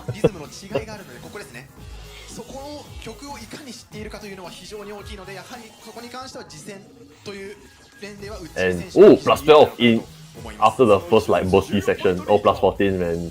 Igawa's not having a good time, man. This is looking so ugly. Like drop from Uchi just. Yeah, Naga-chan's burger, man. Like he's like. As I was saying, like Naga-chan's like pocket pick, man. Like I totally expect Naga-chan to have picked this against like Bleach on his like pick match against like Bleach, but he picked Afro Knuckle, which he did really well as well. So yeah.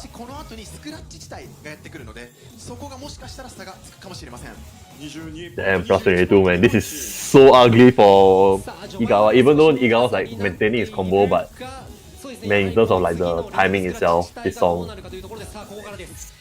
is so ugly, man.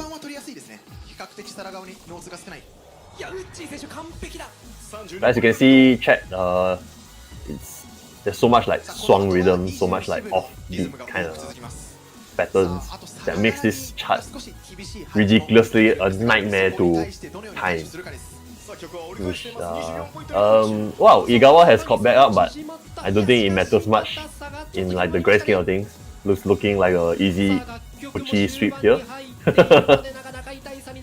Like Uchi's face is like totally dialed in, like fully focused, and he even extending his lead to a plus 37 from a plus 22. Damn. Random's not the worst, but as you can see, like Uchi just got the timing down on lock, man. Plus 57 at the end, if I remember, if I saw it correctly, plus 57. Damn. Was it plus? No, it's plus. 51. Yeah. Damn. Plus 51. Like Igawa just got his ass handed to him, man. Sad to say. Like the lead just kept growing and growing over like the entire song rhythm. Like Uchi just had it down on lock the whole way through. And with that, sweet, we are back to a APINA advantage. Yeah, Uchi, man, Uchi is like actually, he's really shown off how much he's actually grown in this final. And interestingly enough, they both haven't used their strategy card. So it'll be interesting to see. Yeah, but it might have been like a bad randoms, then he dropped the bag, but he pulled through anyway. No, it's just Uchi things, pulling through solid scores even on picking random on songs you're supposed to pick non-ran. And yeah, GG Daka, our old man on the deck right now. Yeah, strategy card must use. They each have one strategy. They still haven't used it. I'm not sure what happened here actually. Like they might both use it on like the last song, which is super awkward, or they might use one each on the second song on this match, and then the last match, like alternate, or they might just use the strategy card here. It depends on who's going up. Let me see who's going up. So it's Willow. As I can see it's Willow, so I assume it's gonna be Korea on their side.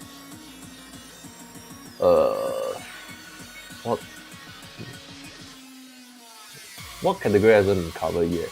So Chord, right? So it's gonna be Chord. I think Chord knows. So it's gonna be Chord. Chord. 12, isn't it? So honestly speaking, I think it might be quite likely for APINA to use the strategy card here, because Welos is just a more well-rounded player compared to Kure, and Kure will get it's quite likely Kure will get owned if he gets strategy card out of like something that's not straightforward. Damn, Welo going for secrets, man. Damn. There's Desuka here. Oh, there's a Desuka. Oh yeah, damn. I forgot, but yeah, that's not. Oh no. Man, that's insanely bad luck to come right towards the end, man. Okay, so what happened here is that APINA is the strategy card on Korea as expected, but damn. Willow got the SS. Yeah, Willow got SSR, man. Like he's super good at striker songs, and he got a striker song for his strategy card. So this is big bra moment. Looking forward to the sweep. Let's go, guys. Yeah, and Korea Bitter Choco also like it's like Bitter Choco will actually be a whitewash, man, but still it's striker song, man. Like it's Willow's bread and butter, man. Willow's bread and butter, like just looking forward to a sweep here, man. Let's go, boys. Sweep, baby. Or maybe Korea might surprise us. Like maybe he might do well on secrets or Deep Tracker.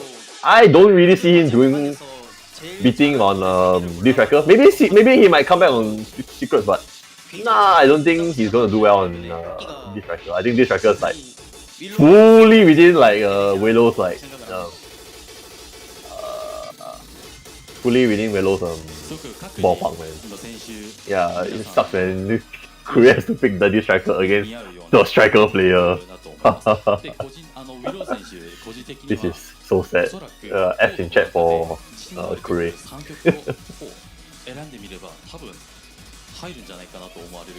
So interesting. Widow is going for mirror on Deep Tracker, which means I assume Korea is going to go for non-ran on this side. Or Korea might go for a random and he might get a good random, which makes him beat Willow.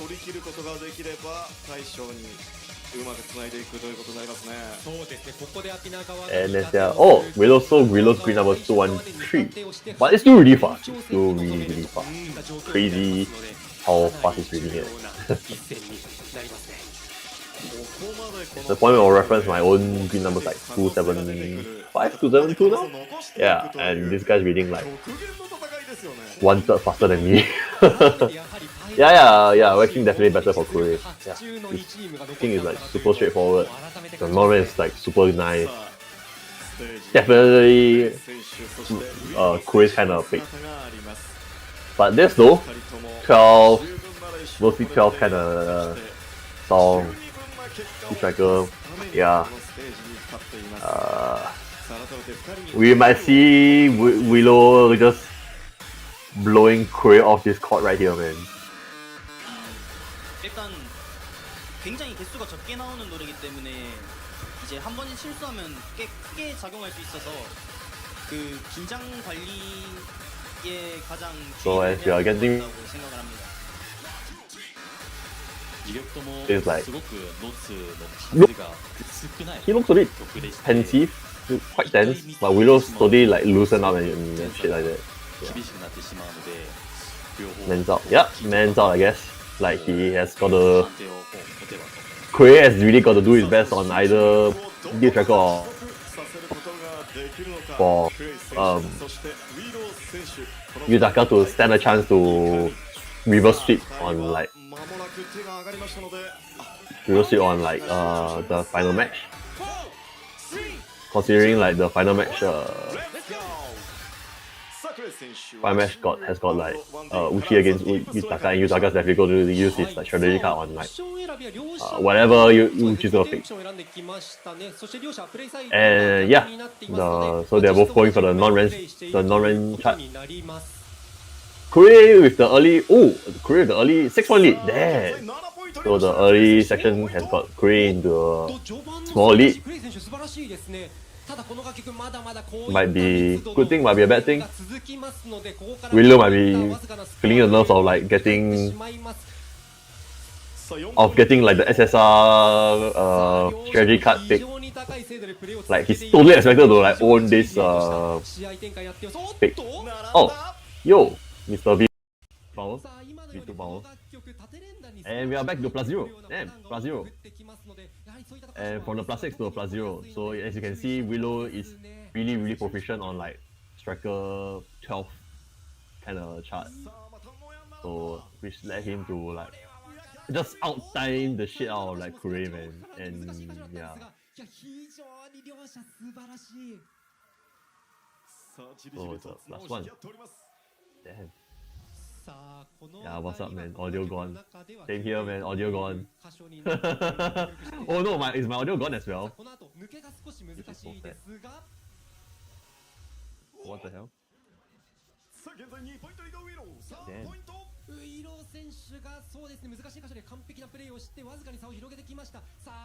Damn, I'm Mr. OBS now.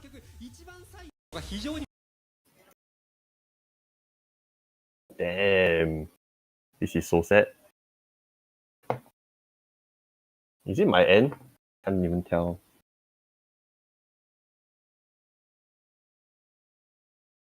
Right? Damn. I can't tell, man. It's blocked. Your stream is still Oh. Okay, that's good. Like V2 can take over me for commentary, man, cause my stream is like totally paused here, man. This is so sad.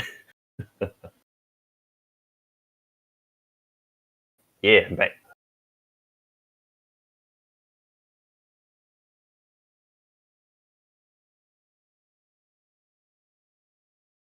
What's up, boys? V2 power, can you mind coverage? Oh my god, I didn't even see the ending, man. What the hell, man? What the hell you want me to do, man, Mr. Southside? Oh, damn it.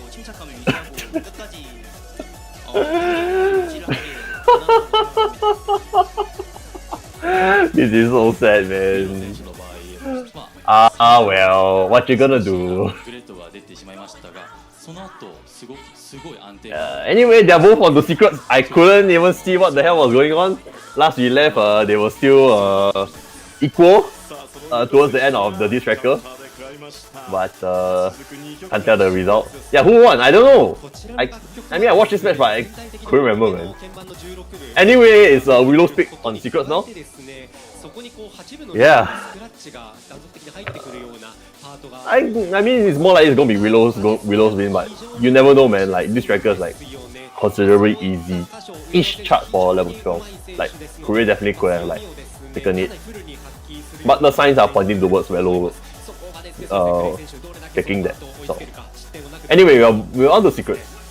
So again, this is a pretty meta pick for anyone with like who's really good, who's really like strong earth power. Like you see these secrets quite often on like One Arena streams. People like Somori picks it, Willow picks it, Yutaka picks it, Kirken picks it. Most of the Koreans actually pick it. So basically anyone with like really high earth power will pick it. And of course Willow has a bit more earth power compared to Korea. Who's DJing? Everyone's DJing today. They have been rotating, man. Yeah, currently it's DJ Taka. So Willow with like secrets. What the buffering? What the hell?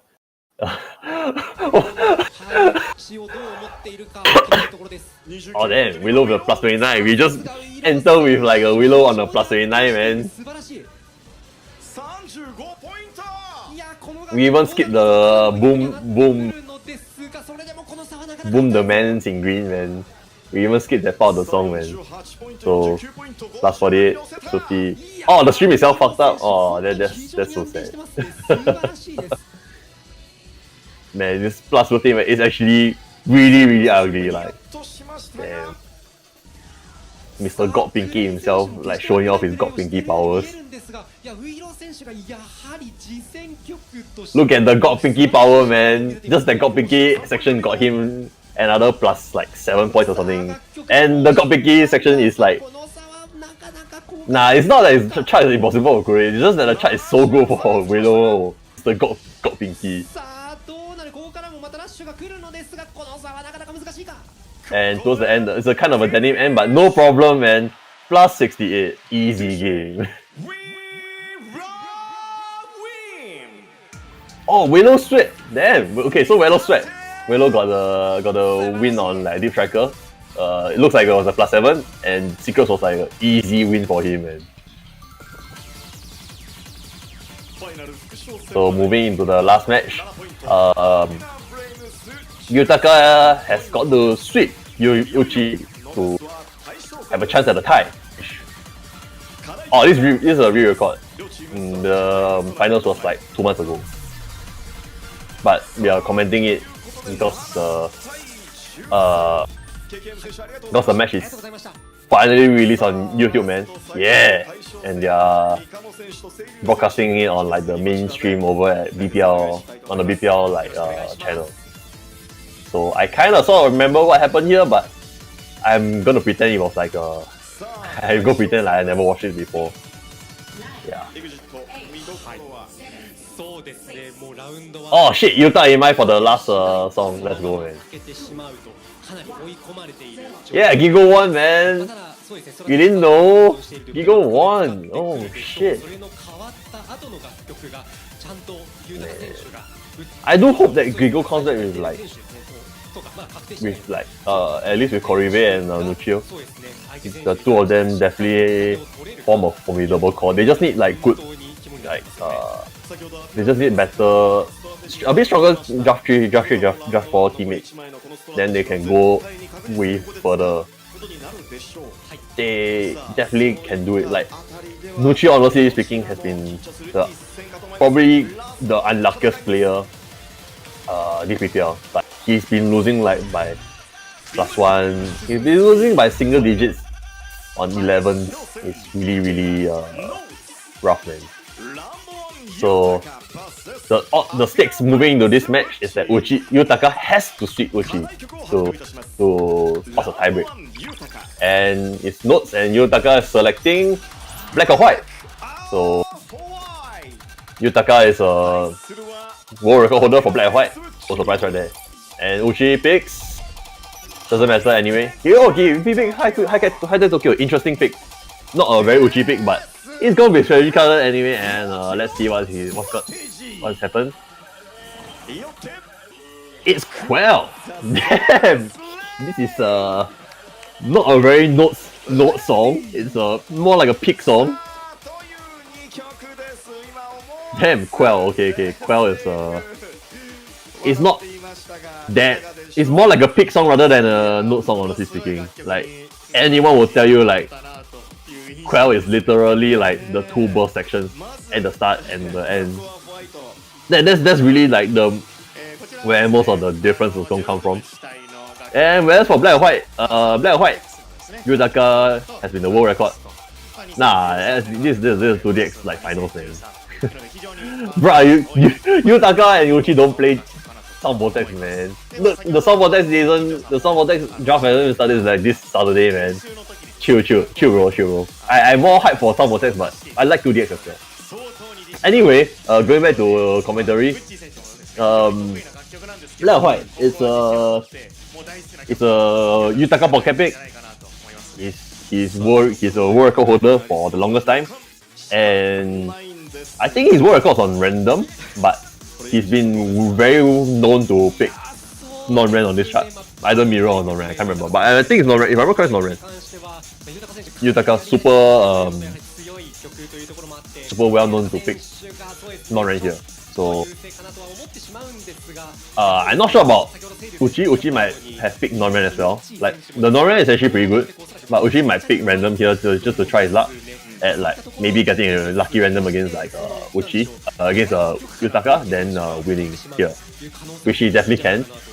Yeah, maybe if you guys bet non-ran, then like yeah whatever. You guys bet like random, then yeah like yeah whatever man. Like you just try and beat on Quell lah. But I think the mentality here might be like Uchi might be trying for a good random here, and yeah, Yutaka definitely going for the non-ran, I think, because that's what he does in arena quite often. Like, he doesn't ever play random on arena.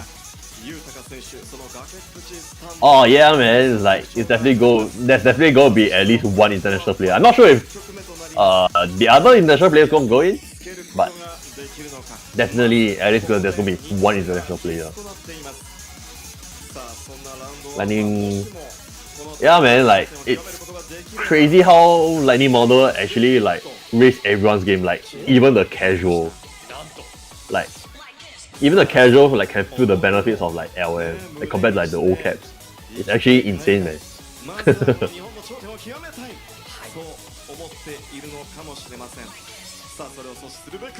What I mean Komeya doesn't want this. It's actually a good thing, man. Like just look at KKM like entering this year's BPL. It's done a lot for the spread of the game in Korea. Like Korea did like the Connect event with like title station threats, and it's been pretty well received right there. Oh, Yutaka on mirror, and yeah, Uchi has accepted going for the random, so he's trying his luck. Let's see if Uchi gets a good random. The non-run is honestly pretty decent actually, and they're both neck and neck towards the starting through the starting like section, and Uchi now with the early +3 lead. Not bad actually. Uchi's random could be better, but I think this random is actually not bad.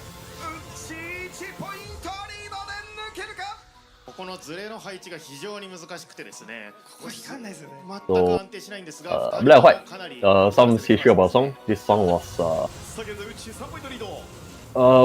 part of the KSC Sound Vortex entry for Sound Vortex 2, and it's easily my favorite Sound Vortex 2 song.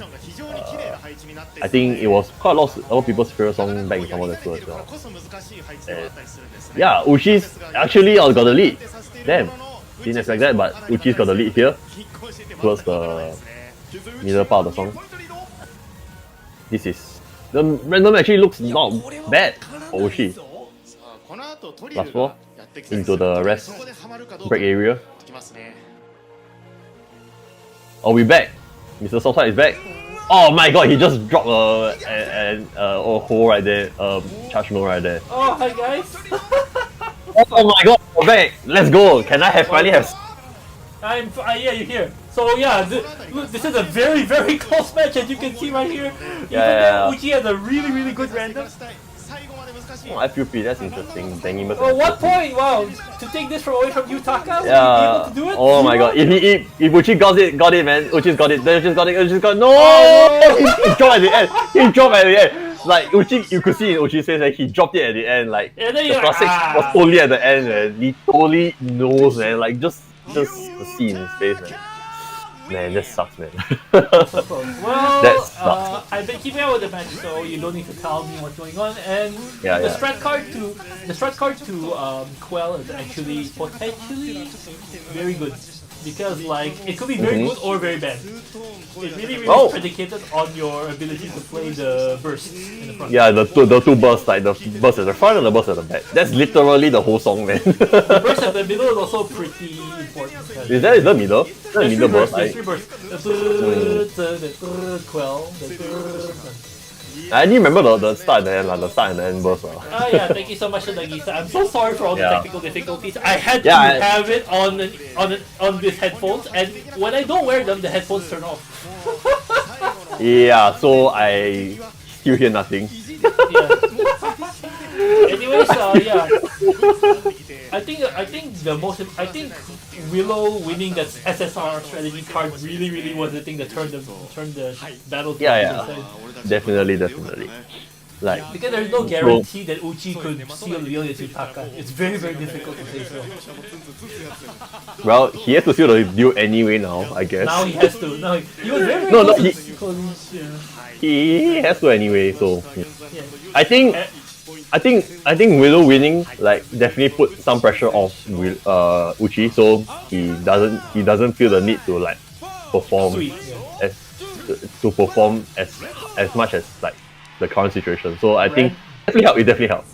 Double random on Quell, you have the randomness. Yeah, well, I've seen people go for RN actually on this song, but kind of sketch. Like it's kind of sketch strat. Most people still will be random. Yutaka is not good at bursts. That's the one thing I know he's not very good at. Here we go, the first burst. And the first verse, Uchi 17. Uchi with the plus 17, and they both look at their score, the score graph. He knows he has the lead now, so Uchi's totally down in. Both of them actually look down in, man. Yep.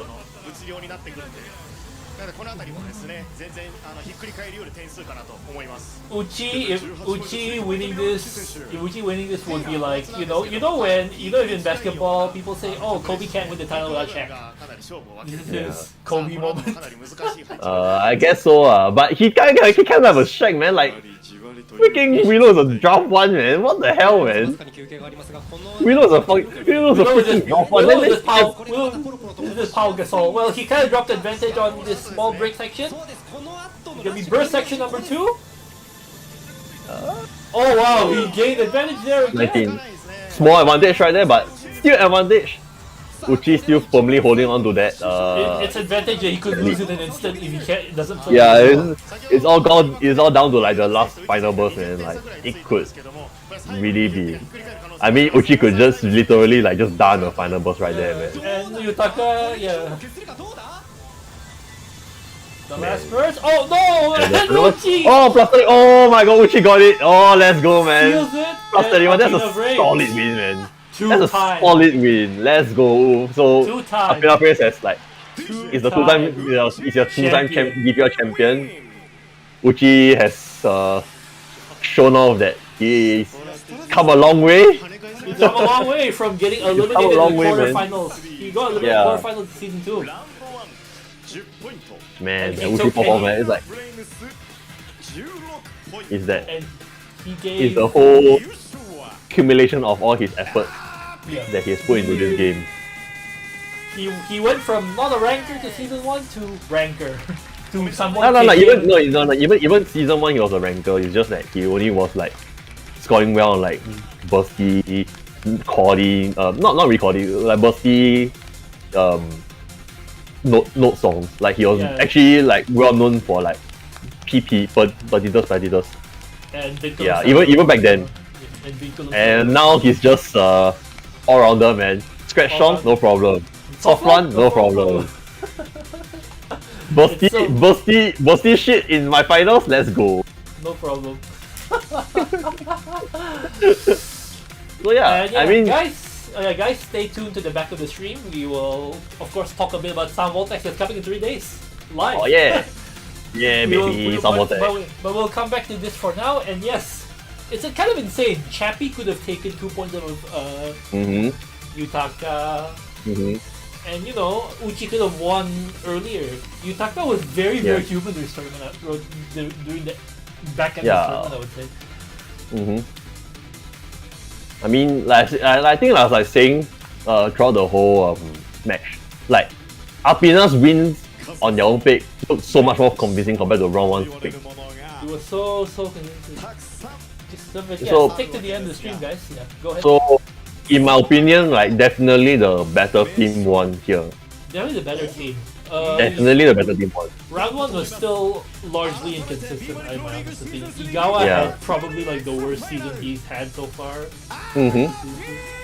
Like, Igawa wasn't that good even in season 2, but he's shown that he's not that good in clutch moments in season 3.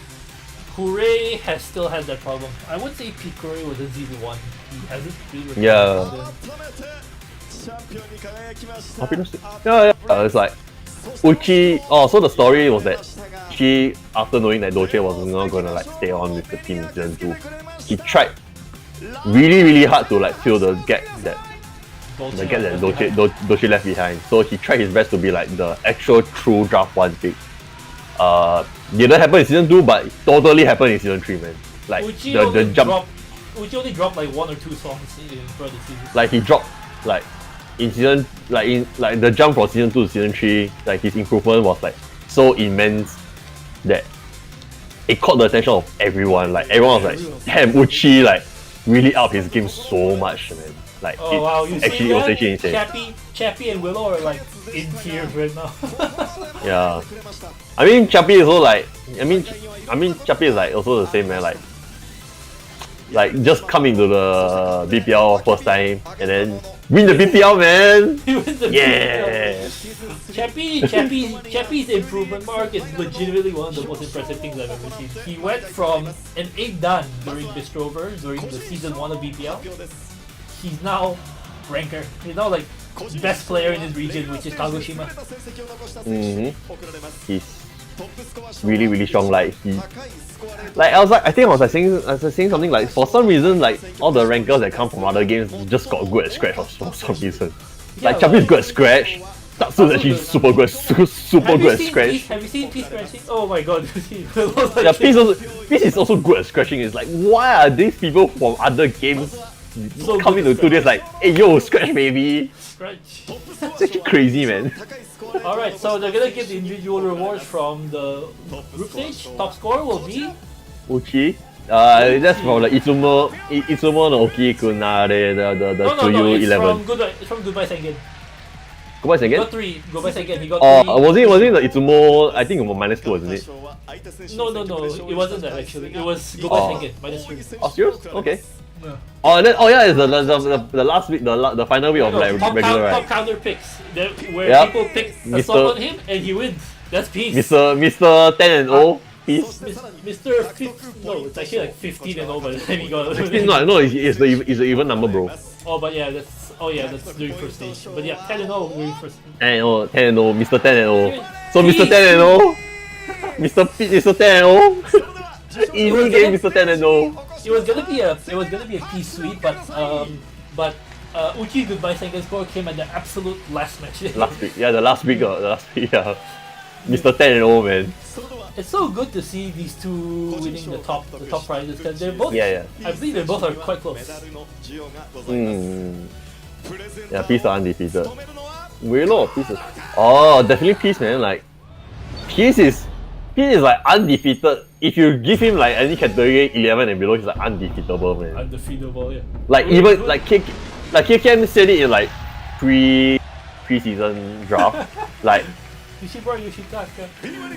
Peace is like undefeatable in 11s and below. Like no matter what Peace picks, right, KKM just couldn't win him at all. So yeah, Peace is definitely a stronger second drafter. The BPL director, Nishimura Yoshitaka, coming up. Oh my god, it's Mr. Nishimura. Oh my god, it's Mr. Nishimura, man. Mr. John BEMANI himself. Mr. John's BEMANI. John's BEMANI himself. Mr. John's BEMANI. Comes as his own intro. He's not CEO of BEMANI. He's like, I think, head of like Konami Entertainment, I think. Is it? No, he's like an executive within Konami Music. Oh, yeah. One of the top executives within Konami Music. But we just call him the CEO of BEMANI because that's what. Yeah, I guess so. You see this? Last year was Yutaka champion in Yutaka 3 medals. Now it's Uchi. Now it's APINA champion, Uchi 1 medal, Peace 2 medals. Peace really deserves all these medals. Yeah. Man. Legit MVP tier performance. Yeah, man. Peace is like actually crazy, man. Yoshitaka has reverse aged, I would say. Nah, not really lah. Not really. Like you see his younger pics, right? He actually looks quite like a thug. He actually looks quite young. Yeah. Oh my goodness. Yeah, if this was like an NBA season, Peace would be like the MVP or something of a team that won the championship. Yeah. Crazy, man. Like Peace performance this season was actually nuts, man. Actually insane in performance. He stayed undefeated. Even when Yutaka and KKM got defeated at least once. Yeah. Even he maintained it to the postseason.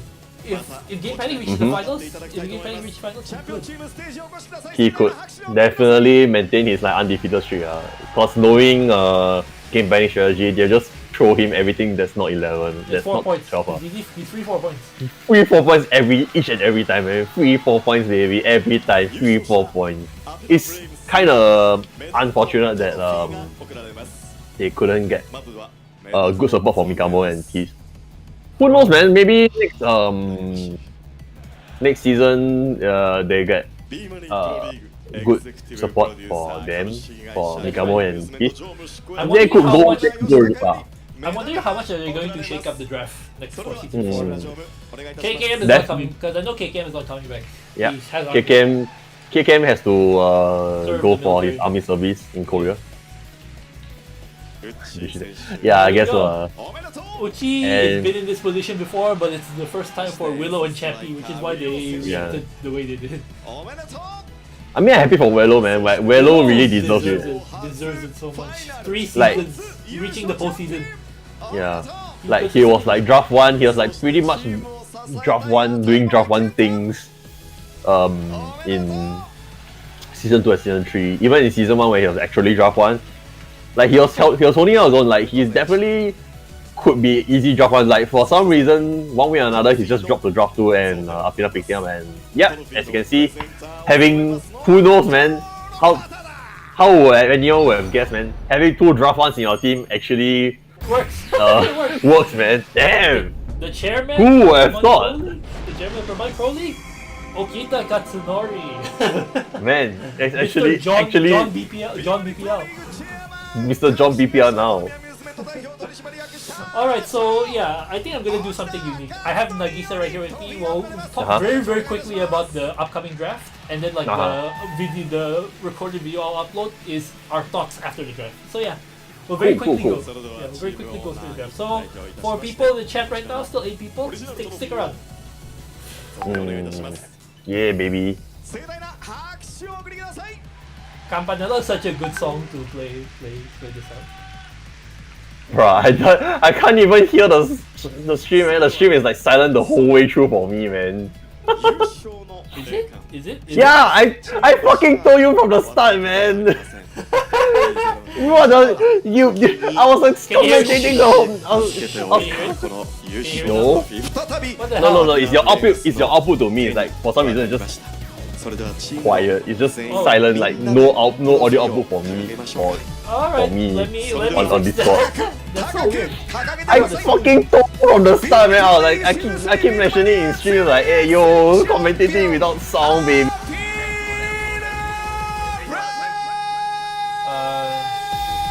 Hear it, man.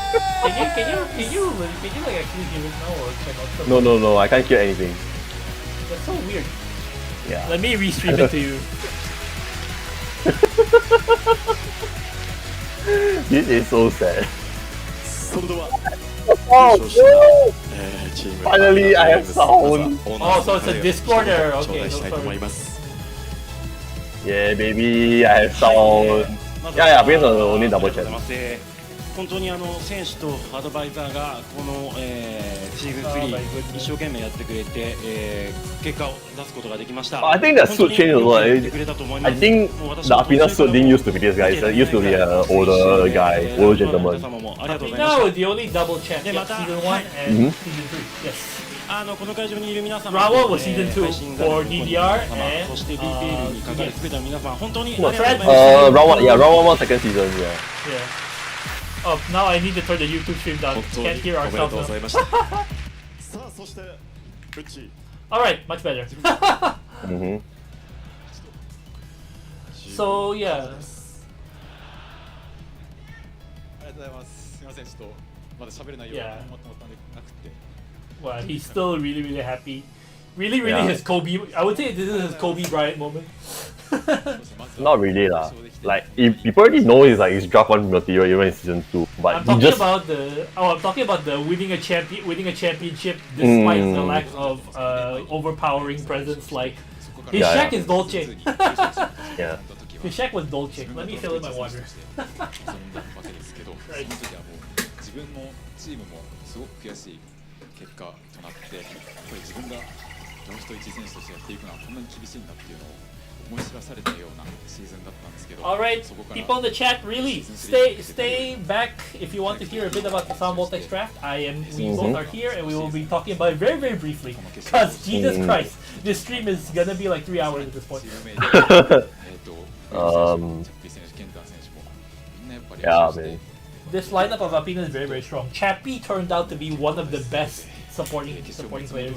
Yeah. Chappie turned out to be really like he came into his own like towards the second half of the season. Like he really started churning out like good scores after good score after good score in towards the KOL of the season. Like he really proved his worth. Wait, what is he doing? And he's like, yo, Dolce, I did it, baby. Yeah. Yo, Dolce, I did it, bro. Yeah. I'm so happy for him. He finally really proved himself. He's so excited. Willow is so excited.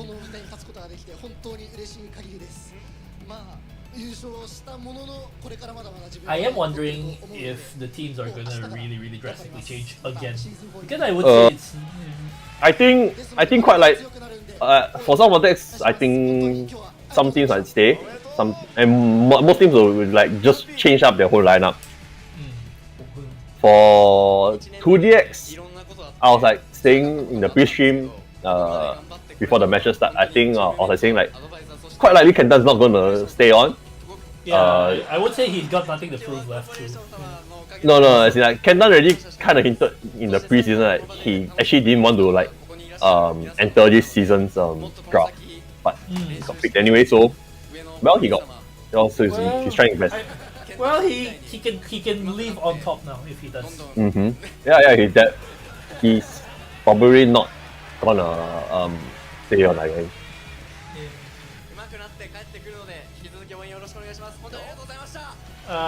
That's so great for Chappie. I feel like Chappie's gonna stay for a very long time to come. He really enjoyed his time grinding for BPL, I can tell. 負けてましたね、すいません。はい、先ほどうちも言ったんですけど、初年度優勝できて、Kenta is also like the oldest player. Yeah, it's like 40 something, man. I think it's like 40. He's close to 40. He's not 40 yet.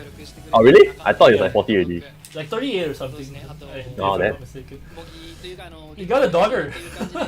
Yeah. He's got like a 3-year-old daughter.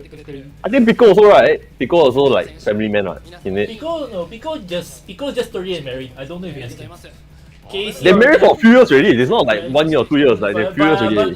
But no kids. I don't think they have kids. Oh, no kids ah? Okay. I thought they had kids already. KC will be next week. KC will be next week. Sorry. Next Sunday. Next week. This week is like some Vortex draft, man. Next week? No, this coming Saturday is the Sound Voltex draft. Yeah, this weekend Sound Vortex draft. Then next week KC. I will not be covering the draft live, but I will be making a video likely with Nagisa again and maybe someone else from the Sound Voltex team to talk about the teams. Our guess that Trans is the strongest team ended up being right. No, but I think the draft rule is like they only can keep one player. They have to redraft all the other players. Yeah, they basically said like you redraft one.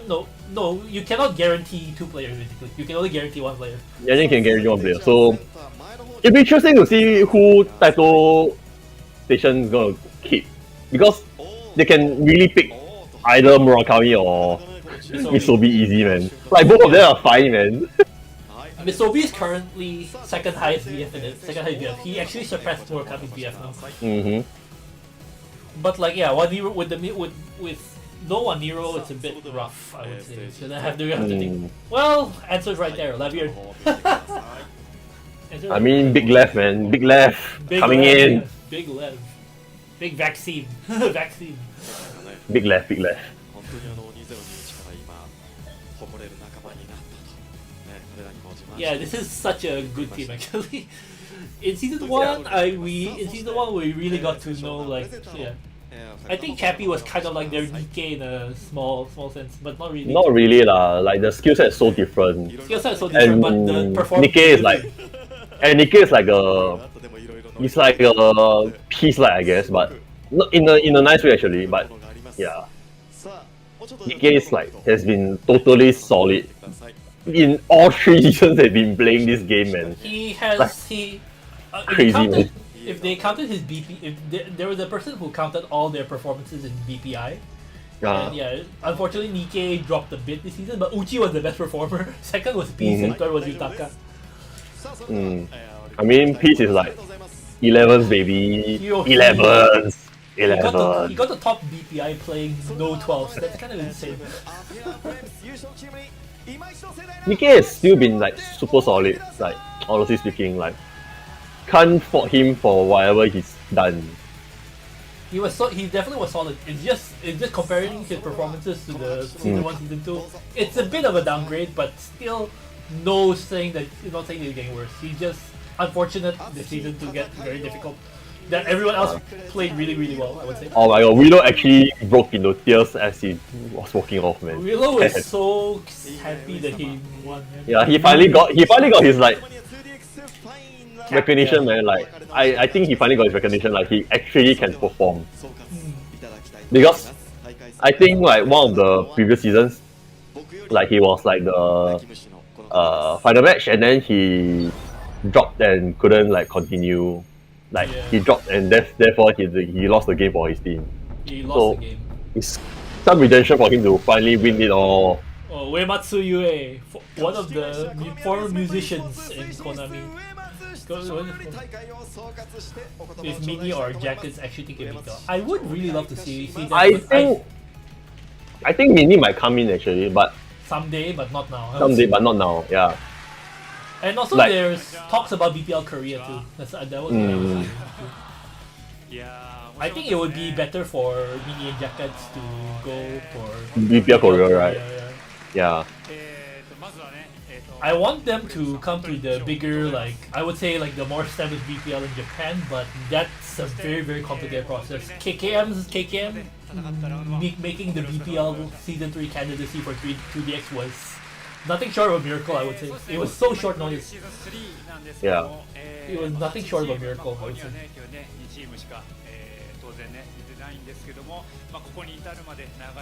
And you know, I think, BPL Game Plaza, yeah, that could happen. BPL Game D, man. Game D. BPL Nana Hira Fan Club. Wuri 2, Beat Lab, you know, all the Nana Hira Fan Club. It's not Beat Lab anymore. It's Nana Hira Fan Club. That's legit their arcade name now. It's Nana Hira Fan Club. Yeah, that's true. I remember that. Asia BPL probably never, man. It would be too imbalanced. Yeah, legit Team Singapore. Yeah, legit Team CP. CM just pick Wisely and they'll instantly win. Wisely went and Jasper. Jing. Yeah. I think I do want to stay to the stream, but I believe they don't really talk too much about everything else. And there's no ending live because all the lives are part of the paid concert already. So oh no, that's like the final like I think Mr. John BEMANI addressing the crowd. I think that was like pretty cool actually. I kind of want to just transition to the draft so we don't really waste the draft talk. Yeah, sure, no problem. Okay guys, it might be a bit unorthodox, but we have probably just ending the stream right now because yeah, anyway it seems like they're done. Yeah. Let's just look at it for a bit. Okay, I'm bored already. Let's go to the draft. Alright guys, this is a special look into Sam Voltex. Welcome to the Sam Voltex stream. Yeah, Sam Voltex. Woo! Alright guys, so perk up your ears to the sounds of Note Highway. So yeah, so it's pretty much, I would say, very similar to last season. I would just translate it right here. Teams will bid at the same time to submit one person for selection. In case of a single nomination, yeah, straight away. If somebody gets picked by a team and nobody else picks them, yeah, straight away they'll go to that team. In the case of their similar nominations, it'll be determined by lottery as per usual. Basically, if APINA and Game Panic pick the same player, which was like Yobate or something, they will like go to like gacha. Then like one team will win, and that team will win the rights of the player. So if APINA wins the gacha, APINA will win Yobate. And then, you know, there's gonna be 32 players, and 32 players in the draft. 24 will only make it to the final of 2 teams, because every team will have 3 players. And yeah, like we were saying, there's a continuous contract system. That's how it was translated. Any of the 8 teams can pick one of their BPL Season 2 players to stay with the team, but then they will not be allowed to keep any other players. Every other player, they can still get the same players if nobody else picked it, but they cannot retain any of the players effectively. And sadly, currently there's a mix of BEMANI Pro League Season 2 players and Season 2 players and new draft entrants. We'll say, and there are 4 existing players who have dropped out. Juanito from Title Season Trans first draft, Citrus, Silcat second draft, Leon, Tohoku first draft, and Mahina round 1 third draft. They all have their own reasons, but they did not register back for Season 3. So the draft, we're gonna have a Mori Atsushi DJ live, and we're gonna go through the draft. First we're gonna just probably like talk about like maybe 30 seconds about everyone. So Araki IC or Araki. This guy was in the Season 2 draft. He was VF22, made it to the Red Bull final tournament, made it to the Red Bull 5G Sam Voltex tournament. PUC in every 18. I did not know why he was not picked last season. Maybe inconsistent. Yeah, he's a bit inconsistent. Like so after the Red Bull, where I thought he did quite well, he appeared in some other like smaller tournaments. Has been quite inconsistent. Didn't really perform that well. So very interesting to see who will want to take a chance on him. I think he definitely can perform, but depends on whether he will stay consistent there. Consistency only. I think if his consistency is good, it will be. Next will be Oyabu. He was third draft Silcat in Season 2. He had the most notable thing that last season he was second place in PUC total in the first round. Actually, surprisingly, and he's basically the data cruncher for the team in a way. So I could see that Silcat will like him to stay, but you know, I don't think they will push him. Silcat will like want to keep Daiki instead. Daiki top performer. Do you think Oyabu would be picked by another team? Definitely. I think he's proven himself that he's good at 17s. He's proven himself that he's good at like the Mega Mix in the regular stage that can propel a team towards like the knockoff stages. So he definitely has a good chance to get onto another team.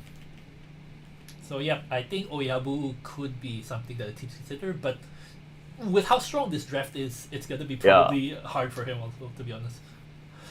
Alright, so next, Kainaru from the third draft of Game Panic last season. So he was pretty good at like, you know, I guess the 17 to 18 range, but he kind of fell apart at like harder difficulties, I would say, and you know, he didn't really have the greatest outing last season. I think one of the most unfortunate things last season was when he got completely destroyed at Mega Mix by Horai from Eagle. I mean, quite hard honestly. Yeah, it's quite that hard. match was quite hard for him. It was so it's hard. It's not easy. It's not easy to go out against Horai, who turned out to be a solid first rounder, man. Even though his 100%. Wolfforce isn't, even though his Wolfforce isn't that high, but Horai turned out to be like the hidden god tier first rounder, man. Yeah, that's crazy. He had like Yeah. one of the lower VFs as a first rounder, but he was like one of the sleeper picks. He reached the finals. Yep. So another thing about Kainaro, I think is like he has been performing pretty well in Megamix, other than like the aforementioned like Megamix against Horai. So Yeah. honestly speaking, he's pretty solid as a Megamix player, but further down the draft, there are quite a lot of like good Megamix players that I'll like point out.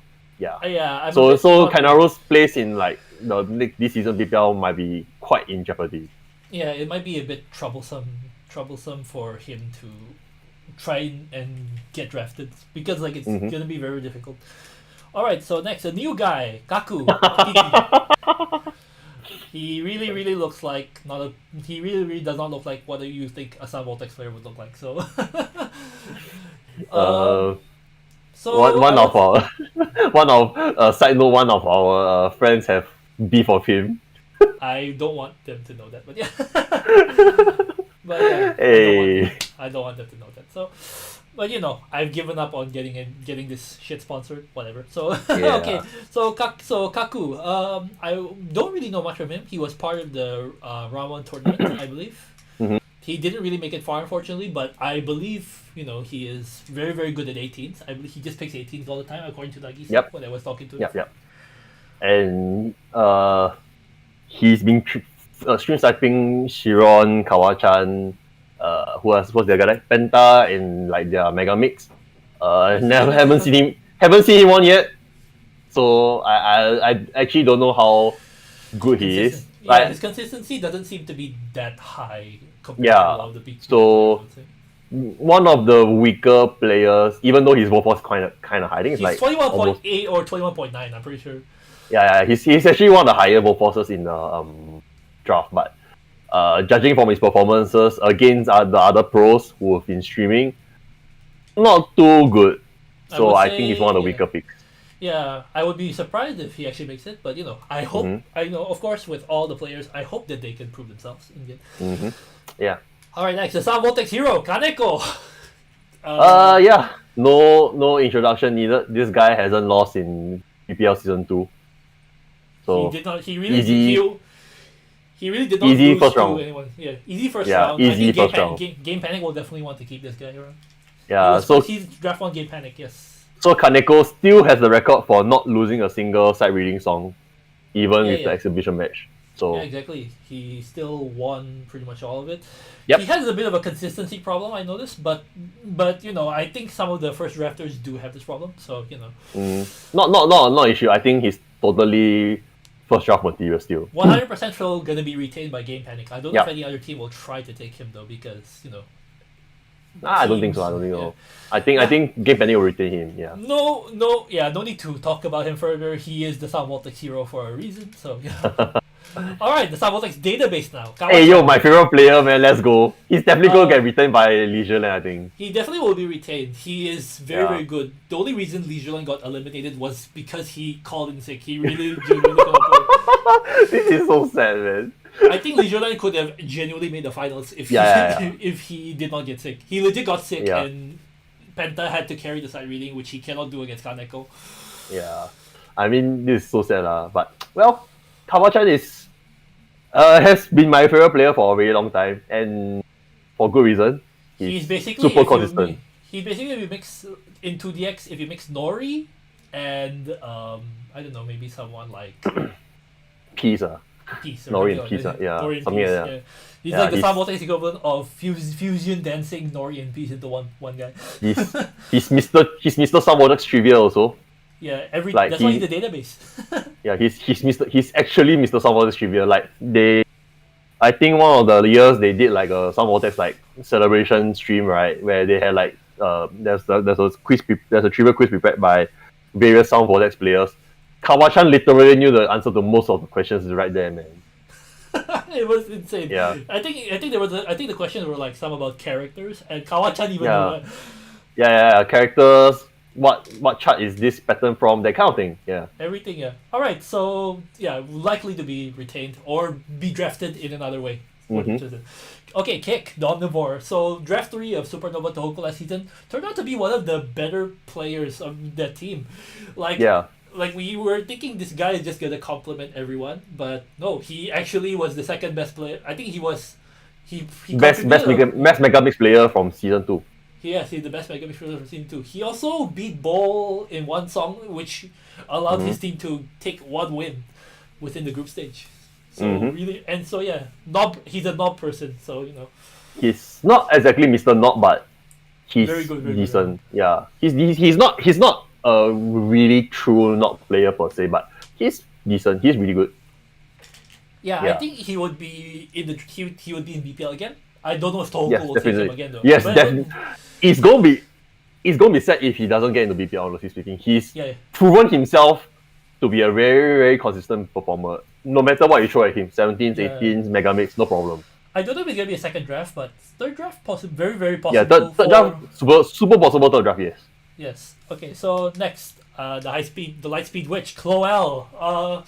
One of the saddest stories of last season draft, I would say, because she was 100% the better player over Mahina, but Mahina was selected in the draft. But ever since then, I think she has. She's leveled up a game. She mounted a comeback tour, so to speak. She appeared on TV, a part of the esports tournament. She won the round 1 female Sambo Tex 30 pretty handily, I would say.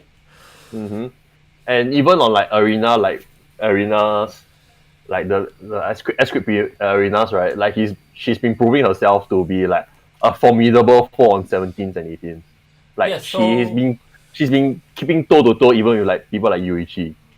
I would say our current AKC champion. Yeah, I would say that she probably had the biggest she had the lowest Wolf Force by a metric mile. I would say 21.2 over like the other lowest, which are like 21.8. So it's very, very hard for her. But I would say that she has a niche that she can fulfill. She's very, very consistent on. She's very, very consistent on 17s and 18s, which is something that you actually very, very need for BPL. So basically, she's very, very likely going to do a very similar role to Mahina, but I can see her doing a lot better. Yeah, doing a lot better. But it's very hard. It's very hard. Honestly speaking, I think it's very hard for her to get drafted because it's very, very hard. This draft is super strong. It's probably, if you were to say like all the strongest players in Japan were to where they are, this draft is literally it, man. 90% are the strongest players in this draft, I would say. Yeah. I would be very, very happy to see her get selected because she definitely deserves. She deserves getting selected last season, but this season is it's not that easy, man. In my honest opinion, I would say she will have a very, very hard time, but I would say she would carry her weight, but like a bit of a liability when it comes to later on in the BPL because you're gonna have to start playing 19s and 20s, and she's not very well equipped for 19s and 20s at all, I would say. As opposed to all the other players. But yeah.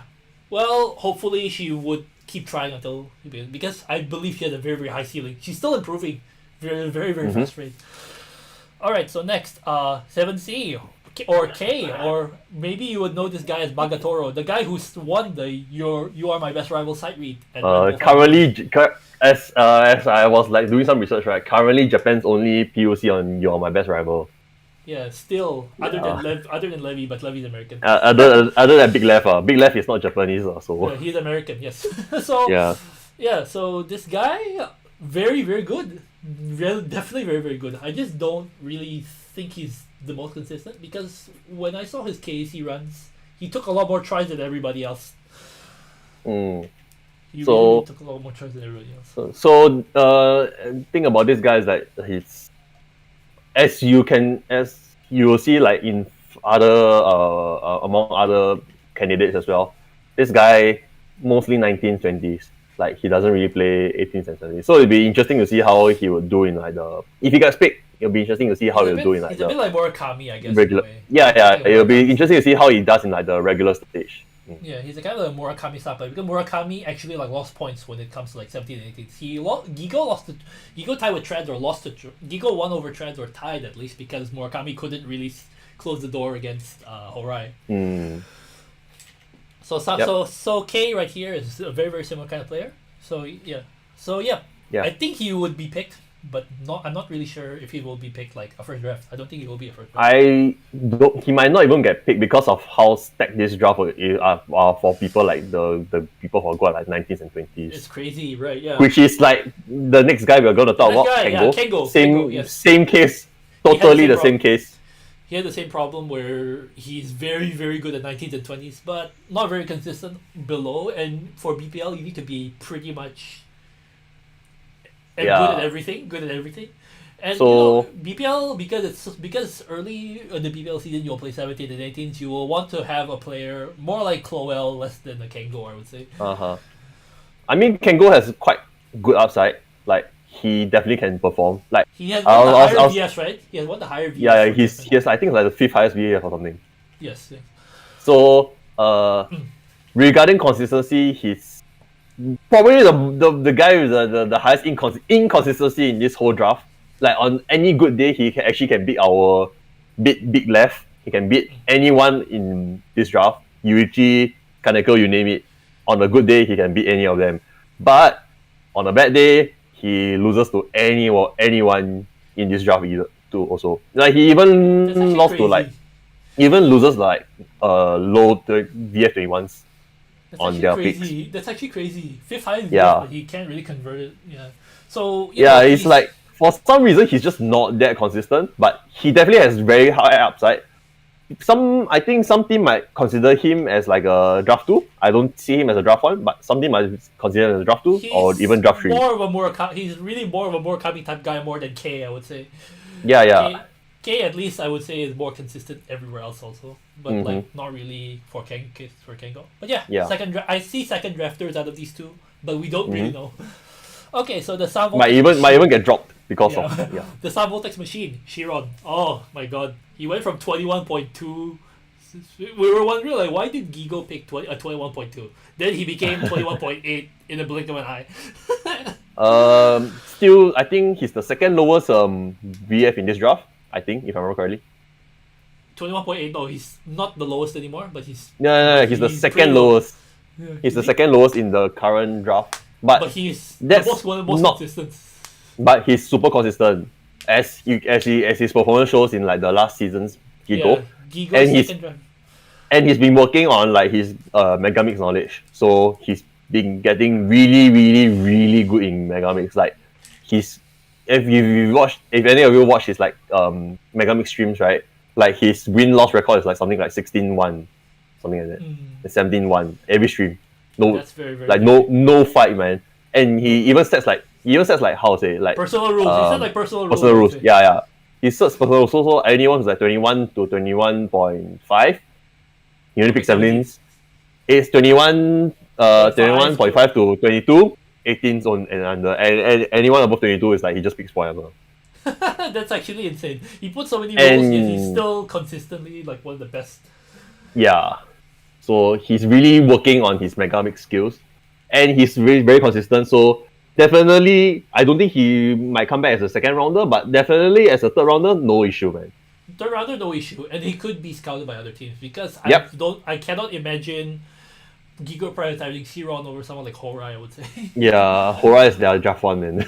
Yeah. Alright, so the challenger from another world, another person who was long awaited to enter this draft, Sutora. Mr. Chunidum. Yeah, Mr. Chunidum. This guy is the best Chunidum player, probably. Pound for pound. He's won a couple of KOPs, but like he won like probably 1 or 2 KOPs only. But he's generally considered to be the best Chunidum player. Yeah. Ever. Literally Mr. Chunidum right here, man. Mr. Chunidum and crazy enough. In case you think that he only plays Chunidum, he's super good at Sound Vortex. Like he's the only guy to have an SPUC on Daiuchu Gravity. Daiuchu Gravity only has 1 SPUC. This guy is wild. This man. This guy is... So as you can see, this man is like the Mr. Notes, man. Like notes, buttons, he's shit, man. Let's go.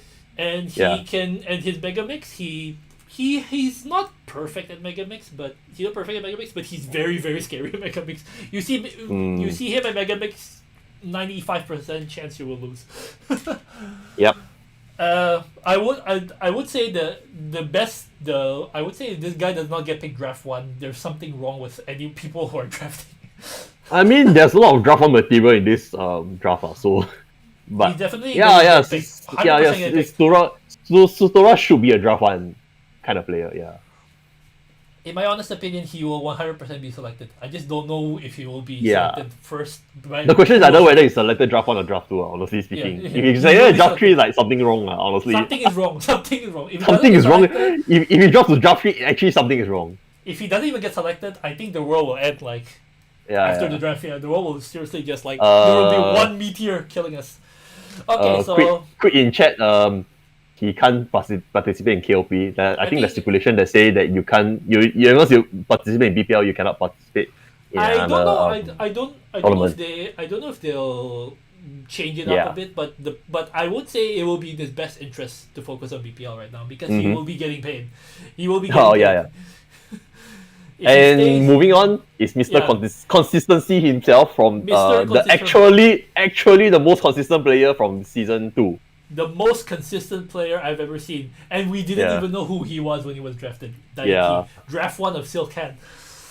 This guy is insane. I don't know what. This guy is actually insane, man. Like never expected someone to come out of nowhere and take the whole Subvortex community by storm.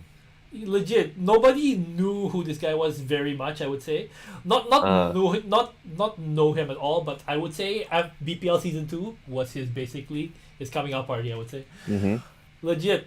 He started competing in more tournaments and he's almost reached KC, if not for Kaneko getting the Zeus scores in the last day. yeah. Daiki is ridiculous. He will 100% be who Silkat keeps. I would say. Not keeping him is insane, I would say. Yeah. Like Daiki is just way too good to not keep, man. I also want consistency like Daiki, man. Like goddamn, man, his consistency is actually stupid good, man. I watch Daiki stream. He would have 2 credits where he PUC 3 songs. It's how do you do that? He's just super consistent, man. All that thing. Yeah, sorry. His consistency is just out of this world. Yeah. Yeah, all that he needs is probably just a really, really solid density, and maybe one of the new people in draft could take up that job for him. Who knows? Yeah. Who knows? Alright, so Chika B. He's been around. He had probably the most tries to PUC the KC courses. So I don't think he's kidded that well compared to the other 22s, but he's a VF22 for a good reason, and I would say he could be a sleeper third pick. I don't know that much about this guy. I really don't know that much. Oh, this guy is mostly Camellia song picker, honestly speaking. There's that sort of song like Discord, Chronio Zero, that kind of song. Iro Wanushi Natamachi. Yeah, that kind of song. So he mostly not Iro no Ushina. It's the kind of trill, fast BPM, Camellia kind of song. That's his bread and butter. He could be a third drafter with that actually. He might be a third drafter if the first and second drafter have been filled out with 17 and 18 and Megamix Pro players. So he might be a third drafter to cover the 19s and 20s for the knockout stages. He's a speed guy, probably. Yeah, the speed guy, yeah. Okay, Chia, second draft of Game Panic Season 2, and Nagisa and I actually doubt his ability to stay in for BPO. He wasn't really he out of all the times he did, I think the most impressive thing that he did was probably the Murasame side read where he almost PUC'd it first, right? Yeah. But we're not really entirely sure if he I think stay. Okay, so this is what I said to Southside during the conversation. Chia actually has some value in this draft because despite saying this draft is stacked, right? This draft surprisingly has quite few people who are actually knob men, mainly play knobs. And Chia's one of them actually. if they want to like target other people's weaknesses, he could be a pretty decent third pick as like a mainly knob guy. So he takes some pressure off him to perform on other songs. Yeah. Because that Murasame Sairi was legitimately one of the most underrated kind of like It's achievements. super impressive. That Murasame Sairi is actually super impressive. Honestly speaking. It probably was overshadowed because he beat Depu, who people expected that he would beat, but he actually got like 1-2 error or something on that side. I think it's 1-2. I think he got 1-2 on Sairi. Yeah. That's insane. Alright, Yeah. speaking of Depu, actually a very, very solid player. Like he was also about to be selected by Game Panic actually. But then Gigo managed to get it drafting right, and despite his lower VF, he's been very, very consistent. The one thing about Season 2 Gigo is that they're super consistent. That's insane, right? Yeah, all three players from Gigo from last season was really consistent. That's how they got into the finals actually. Yeah. By just out consistenting everyone else. Yeah, and this guy is good at Megamix. Yeah, this guy's good at Megamix, and this guy is specifically good at Beachside Bunny. Beachside Bunny, he's the Beachside Bunny. maker. He's Mr. Beachside Bunny, yeah. He picks Beachside Bunny, Exceed Gear 3, just don't play. You're going to lose anyway. Yeah, he's Mr. Beachside Bunny. Like he even picked Beachside Bunny on like Arena. He picked Beachside Bunny in Megamix. So really Mr. Beachside Bunny. Really, he draft 3. I would say draft 3. Yeah, easy draft free. Yeah, no problem.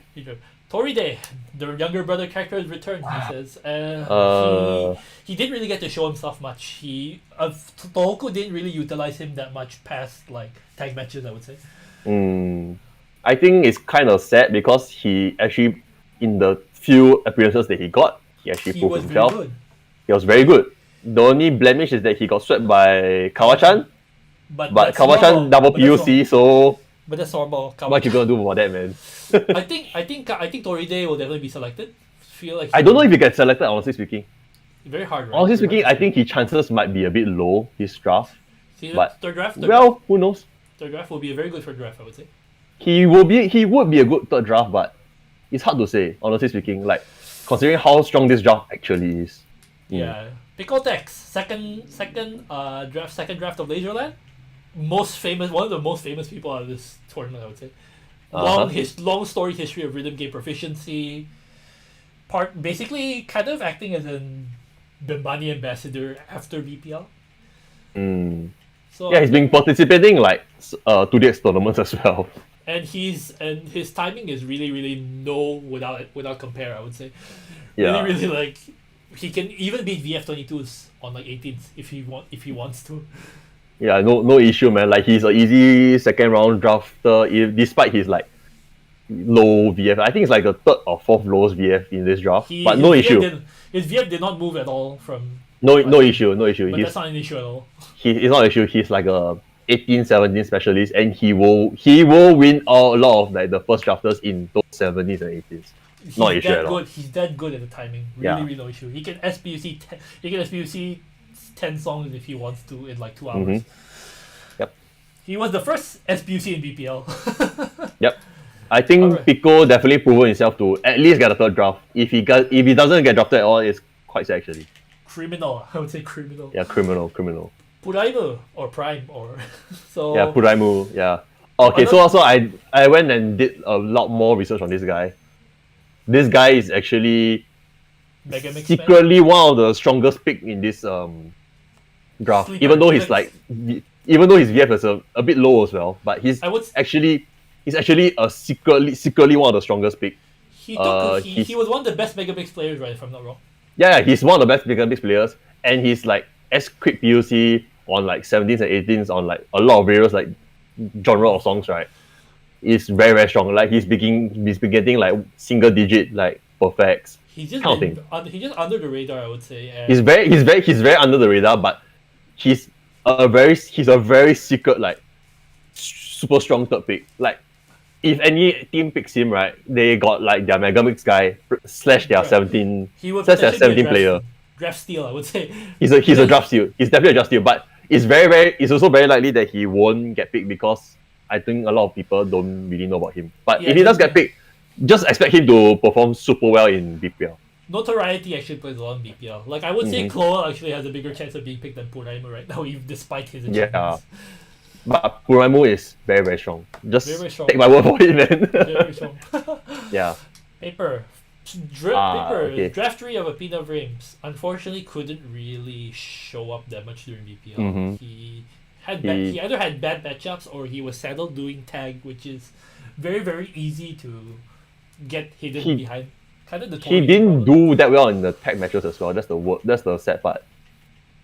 He didn't do well in tag matches. He didn't do well in the mega mix matches, which was part of the reason why APINA lost. He couldn't really. APINA couldn't advance. He was actually the problem. He was one of the main reasons. So I think it's quite unlikely that he would get drafted, but who knows?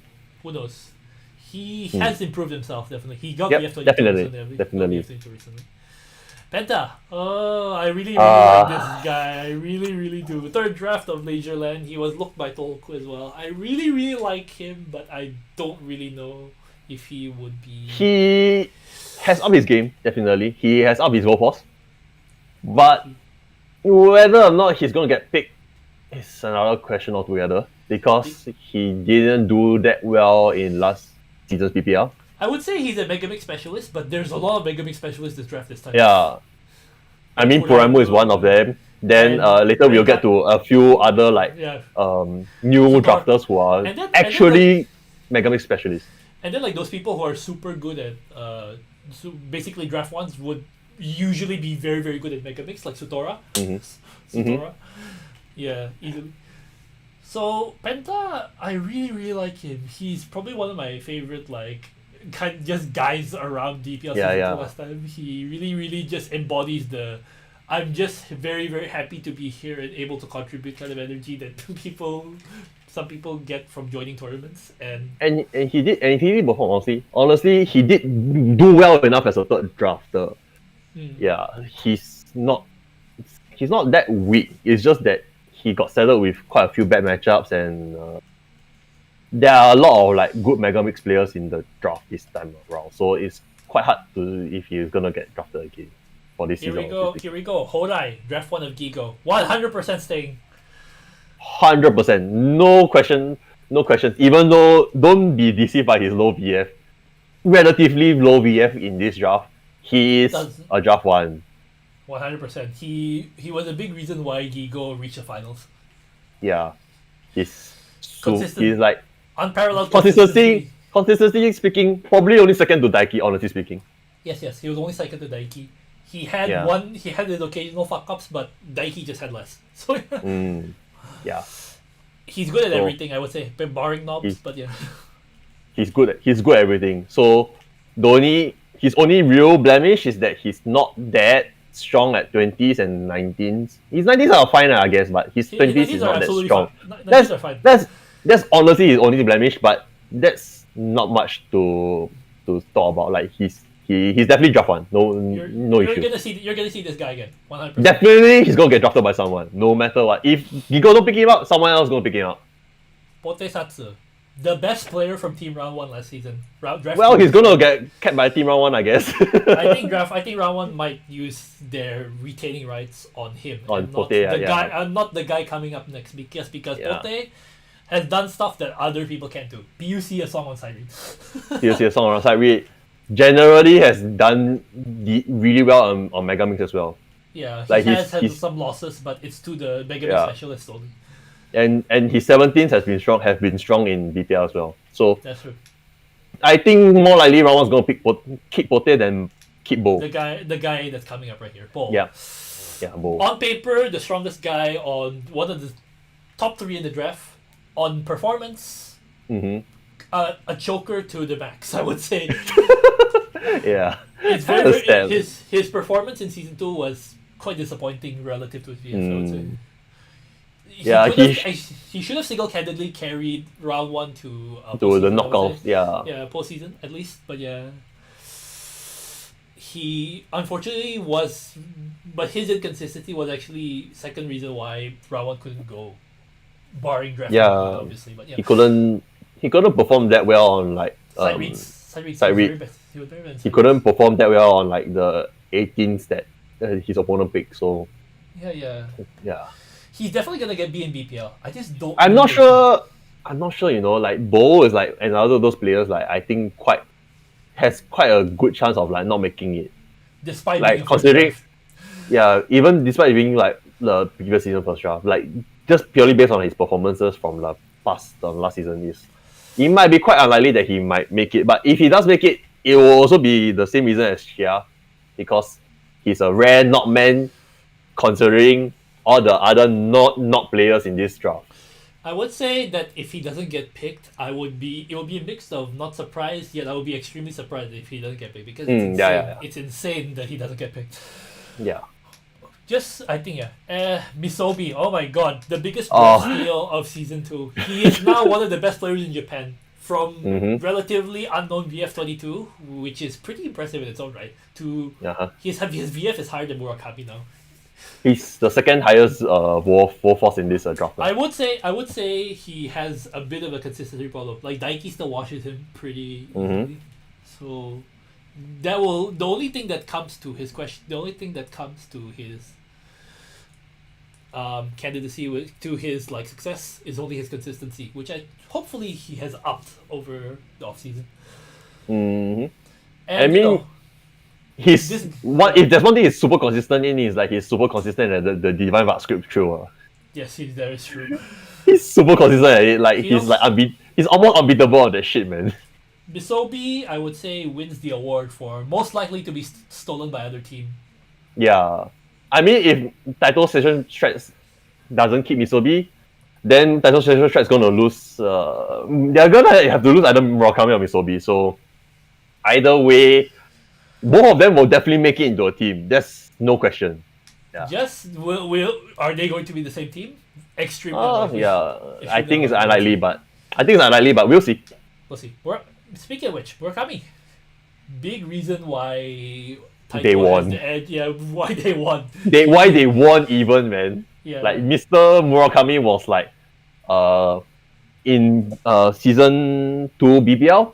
Like going to season 2 BPL, he was like the second highest Warforce in the world, behind Mini.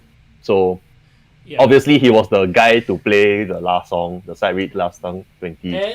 And he performed. So Trads would probably want him around. So, unless they think Misobi can do that by himself. So Yeah, so talking about like the 19s and 20s kind of guy, Murakami is totally the 1920 kind of guy. And he's probably the best 1920 kind of guy in this whole draft. So quite likely he's gonna get picked. They're definitely gonna make a team. We just don't know what team. Yep. This guy was in the previous draft too, didn't get picked, but he's apparently a VF22 and a constant Jubit ranker, it seems. Actually, I don't know who is he. You know? I barely know who this guy is. I actually don't know who is he. I like follow Jubit and I also don't know who this guy is. Like that's like kind of sad, man. No, he like very almost little to no like social media presence. I don't know where this guy is around. I mean, VF22. He can play Discontrol Galaxy and Gerbera for finalists, stuff like that very, very well, it seems, according to himself. Yeah, so I've seen some of his like replies and he's to other rankers, like he's actually pretty decent. I've seen him go up like toe to toe against Shion, almost beat Shion in one of the mega mixers.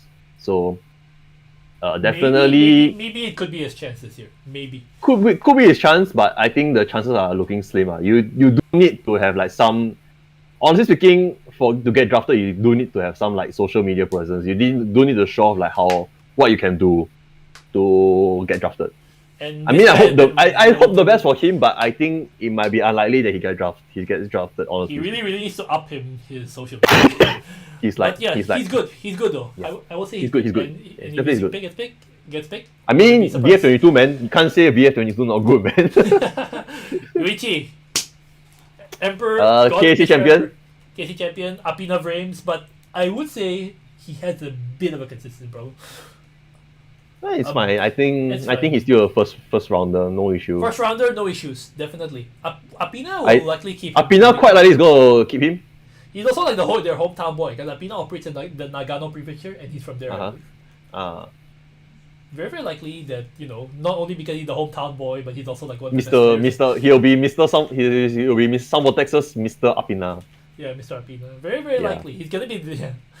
Nothing much to say. Insane on 18th. He has some SPUCs that nobody can even dream of, I would say, in the community. Yeah, he's good at Navaya, he's good at Leviathan. These are the two songs he's most well known for on the 18th. He SPUC'd Samurai Annihilate, he SPUC'd. Okay, yeah, insane. It's just ridiculous what he did. Yep. Oh, single digit Concertino in blue. How do you do that? Yeah, man. Crazy shit.com. Alright, foreigner number 1 from Thailand, Number Yusaki. 1, yeah. Well, BEMANI Esports when BEMANI had their Southeast Asian tourneys, the BEMANI Esports Championship, this guy quite easily won the tournaments, I would say. Yeah, he won both tournaments, Mr. Tai boss himself, Yusaki. Yeah, Yusaki, he has been living in Japan for a while, so Actually banned from BEMANI Southeast Asia because he's been living in Japan. I don't know if he's actually banned, but I think he was told like, hey, please just go to the normal tournament. Please don't take up a slot, man. But regardless, jokes aside, very very good player, all rounder, 21.99 VF, the best player from Southeast Asia, bar none, I would say. Only behind our local Silverhawk. Silverhawk's not local, but yeah. Southeast, we're talking Southeast Asia. So. Oh yeah, okay, Southeast Asia. Like probably best two players in Southeast Asia, Yusaki, Silverhawk. And Silverhawk is still very very far from Yusaki. I mean, in terms of like 19s and 20s, yeah, but I think in terms of like 18s and 17s, they're both about the same actually. I think. Do you think Yusaki has a chance to make it? Definitely, third drafter. Like if anyone wants an all-rounder, just literally all-rounder, no issue, man. No BS kind of player, yeah. Yeah, no BS. If like the first two draft, like any teams like their first two picks have been like covered by like 19s, and then they have like their 17, 18 kind of guy. Yusaki is like a easy all-rounder, man. Like just throw him anywhere, he'll do it. Yeah. Mr. Kanade, the Shrine Guardian of the Yamashina family. the Shrine Guardian of the Yamashina Shrine, man. Yamashina Kanade. Yeah. Yeah. Very, very good last season. He unfortunately only couldn't perform in the semis because he was literally broke his leg. Yeah, I still don't know what happened, but nobody knows what happened. Nobody knows what happened. Yeah, so I hope that he takes care of his body for and also Kawashan. I hope they take care of their body in the case of like their knockout stages. Yes, and but talking about Yobate, he good at everything. Yeah, he's good at everything. He's literally quite well known for being good at every single Kanade song. Every single Yamashina Kanade song. No matter the genre, no matter the pattern, he's just really good at it. Yeah. He's also but that doesn't mean he's only good at that thing. He was for a while the second PUC at Chrono Capsule in Japan. He has the earth power to play 20s. Play a lot of real 20s. And and he is very, very good at Megamix. APINA's Megamix was carried by this guy. I mean, he has his losses in Megamix, but they were close losses. They weren't. I wouldn't say that they were like quite washed losses. They were close losses. Definitely could have won. So yeah. Really. Okay. A guy who I think who has won the most likely to be picked for BPL Season 3, despite not being in the team award, is Rake or Reika. This guy is probably the second in terms of like players you want on your team behind. There's not on your team, but players you want on a team that's not in a team right now. He's second. He's probably only second behind Mr. Big Left. Honestly speaking. Yeah, I think he's actually could be more sought after than Sutora. Yeah, this guy is a long-standing Salvadorex player. He's not chart knowledge is second to none. I think he might even be equal to Kawachan, be equal to Oyabu, people like them. Yes. And it shows because he's like the Megamix champion for round 1. He won the round 1 Megamix tourney by eliminating Sutora. Yeah, he's very, very strong. I think, and he's been consistently doing super well in like the arena, in single battles, in Megamix, on other people's stream. He's been doing very, very well. Like he's been beating the rankers easily. 100%. No doubt. 100%. no matter what the rankers pick, 19, 20, 17, 18s, he's been keeping pace with them toe to toe. First, even second, even beating the rankers on their own pick. This guy, he's definitely gonna be on team, man. Even though I remember correctly, his VF also not that high. VF is like, I think on the lower half. 22 on the lower half. Yeah, 22.04. It's on the lower half as well, but no issue. This guy definitely will be on the team for sure. 100%. If he's not on the team, the whole world will end next hour. Yeah. Kind of thing. Yeah. And here we go, the assassin Mr. from Big another Lev, country. Mr. Big Lev himself. Lev Yern, XD Levy. Yeah. Yeah, best player in the draft. Best player, probably, arguably second best player in the world right now. Yes. Arguably. Behind third, maybe third. Jackets. Maybe third. Maybe it's like he probably shares a slot with Jackets and he probably shares a slot with Jackets. Like they both have the same issue, isn't it? Like they can't play Bloomin. They can't play Bloomin. Yeah, they can't play Bloomin. It's just that Jackets can play Southern Death, but Levi can't. But well, that's not on Levian, because Levian is really strong. He's the best easily player in the draft. The best player in this draft. Like like his only real problem is that maybe he can't play 17s, but he's been working very hard on his 18s. Definitely you will see him do well on the 18s and Megamix as well. Continuing the Sound Vortex international joke, he'll be the first woman to be selected in the first draft. I don't think he identifies as a woman. No, that's a joke. That's a joke. Oh really? Yeah. Somebody went on his stream and said, "You woman?" Oh, serious? Yeah, somebody went on the stream and went, "You woman?" What the hell, man? Yeah. Jakarta still only doesn't have blooming POC, so he's still going strong. I don't know whether he will make that push for blooming anytime soon, but yeah. But yeah, Levier, if he doesn't get picked, world's gonna end next minute. Yeah, there's no way. Okay, there's really no way Levin's not gonna get picked. Like for all you international player supporters out there, don't worry, Levin will definitely get picked as a first draft. I think most likely. Yeah, people have been saying that Konami doesn't care about the overseas players and they'll do everything they can to not get international players. But no. This will be insane. This is 100% will be a scandal if it happens. So yeah. Big Lev is way too good to even be picked as a second drafter. Honestly speaking, Big Lev is way too strong, man. His sight reading ability comparable to Podesatsu. His S-crit on high levels comparable to someone like Murakami. Murakami, Mini, yeah, and like I said, his only real weakness is that he's not that good at 17s, but it doesn't matter, man. He's been streaming every day and he's playing a lot of like just 17.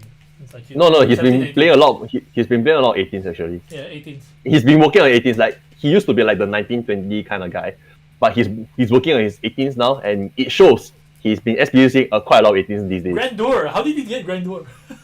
Dude, Grandeur actually flows super nice. Like you should try and play one day, man. Like Grandeur is like one of those shots. I did, but it's like crazy. Grandeur flows super nice, man.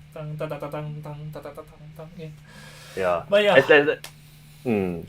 But yeah, I guess that'll be the draft. That'll be our draft. That'll be the draft. That'll be the draft thoughts. It's coming in 3 days. This stream is 4 hours. I don't know how we've been going. Hey, I mean, I've been like talking over like no sound stream, man. Thank you, Mr. Southside. It's okay. Well, yeah, that'll be the BEMANI IIDX, and also our quick snap thoughts on Sabotex. We will be back when the draft ends, and whenever I upload the video, pretty much. So, yeah, I need to go have dinner. Thank you so much again for the people who have been watching. There's still 10 people. I hope you like the Sabotex insights. Yeah. Thank you again to Nagisa for being the commander of the ship when I had to go away. Yeah, man. You only came back for the last match, man. What the heck, man? It was. I really could not get away. I'm so sorry. Yeah, man. This is so sad. It is so sad. But yeah, we'll see you guys soon. Thank you so much for watching. We love you. Thank you so much. Maybe in the next video. Maybe in the next video. Bye bye. Bye. Bye bye. 挑み続ける者だけが見渡すことのできる世界高鳴る鼓動を信じ繰り出せる未来へ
挑み続ける者だけが見渡すことのできる世界高鳴る鼓動を信じ踏み出せる未来へ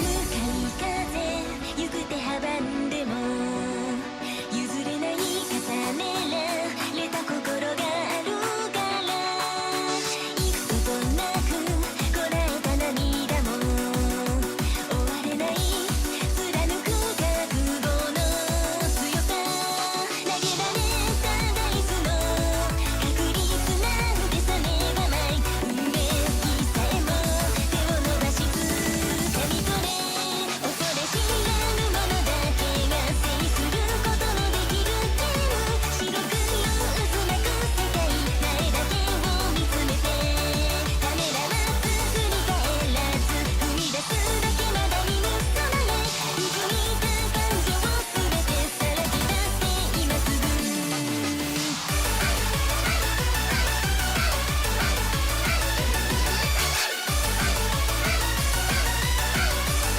変わりたいと願うなら一度きりのこの瞬間自分の奇跡を信じ走り出せ未来へ挑み続ける者だけが見渡すことのできる世界高鳴る鼓動を信じ駆け抜けよう未来へ果てしない未来へ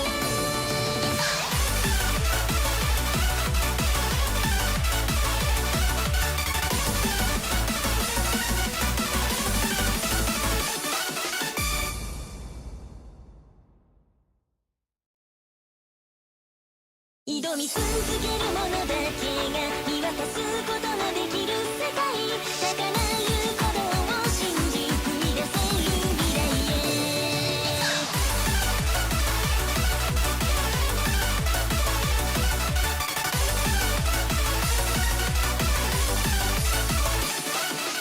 向かい風行く手阻んでも譲れない重ねられた心があるから幾度となくこらえた涙も終われない貫く覚悟の強さ投げられたダイスの確率なんてさめがない運命気さえも手を伸ばし掴み取れ恐れ知らぬ者だけが制することのできるゲーム白黒渦巻く世界前だけを見つめてためらわず振り返らず踏み出すだけまだ見ぬ空へうずいた感情すべてさらけ出せ今すぐ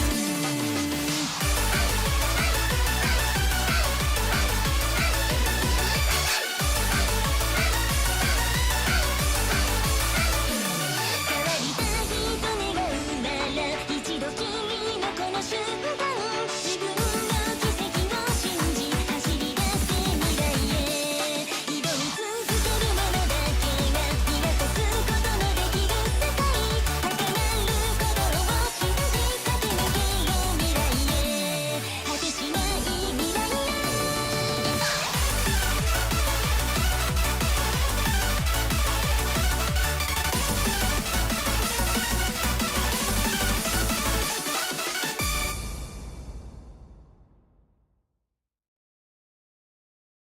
挑み続ける者だけが見渡すことのできる世界高鳴る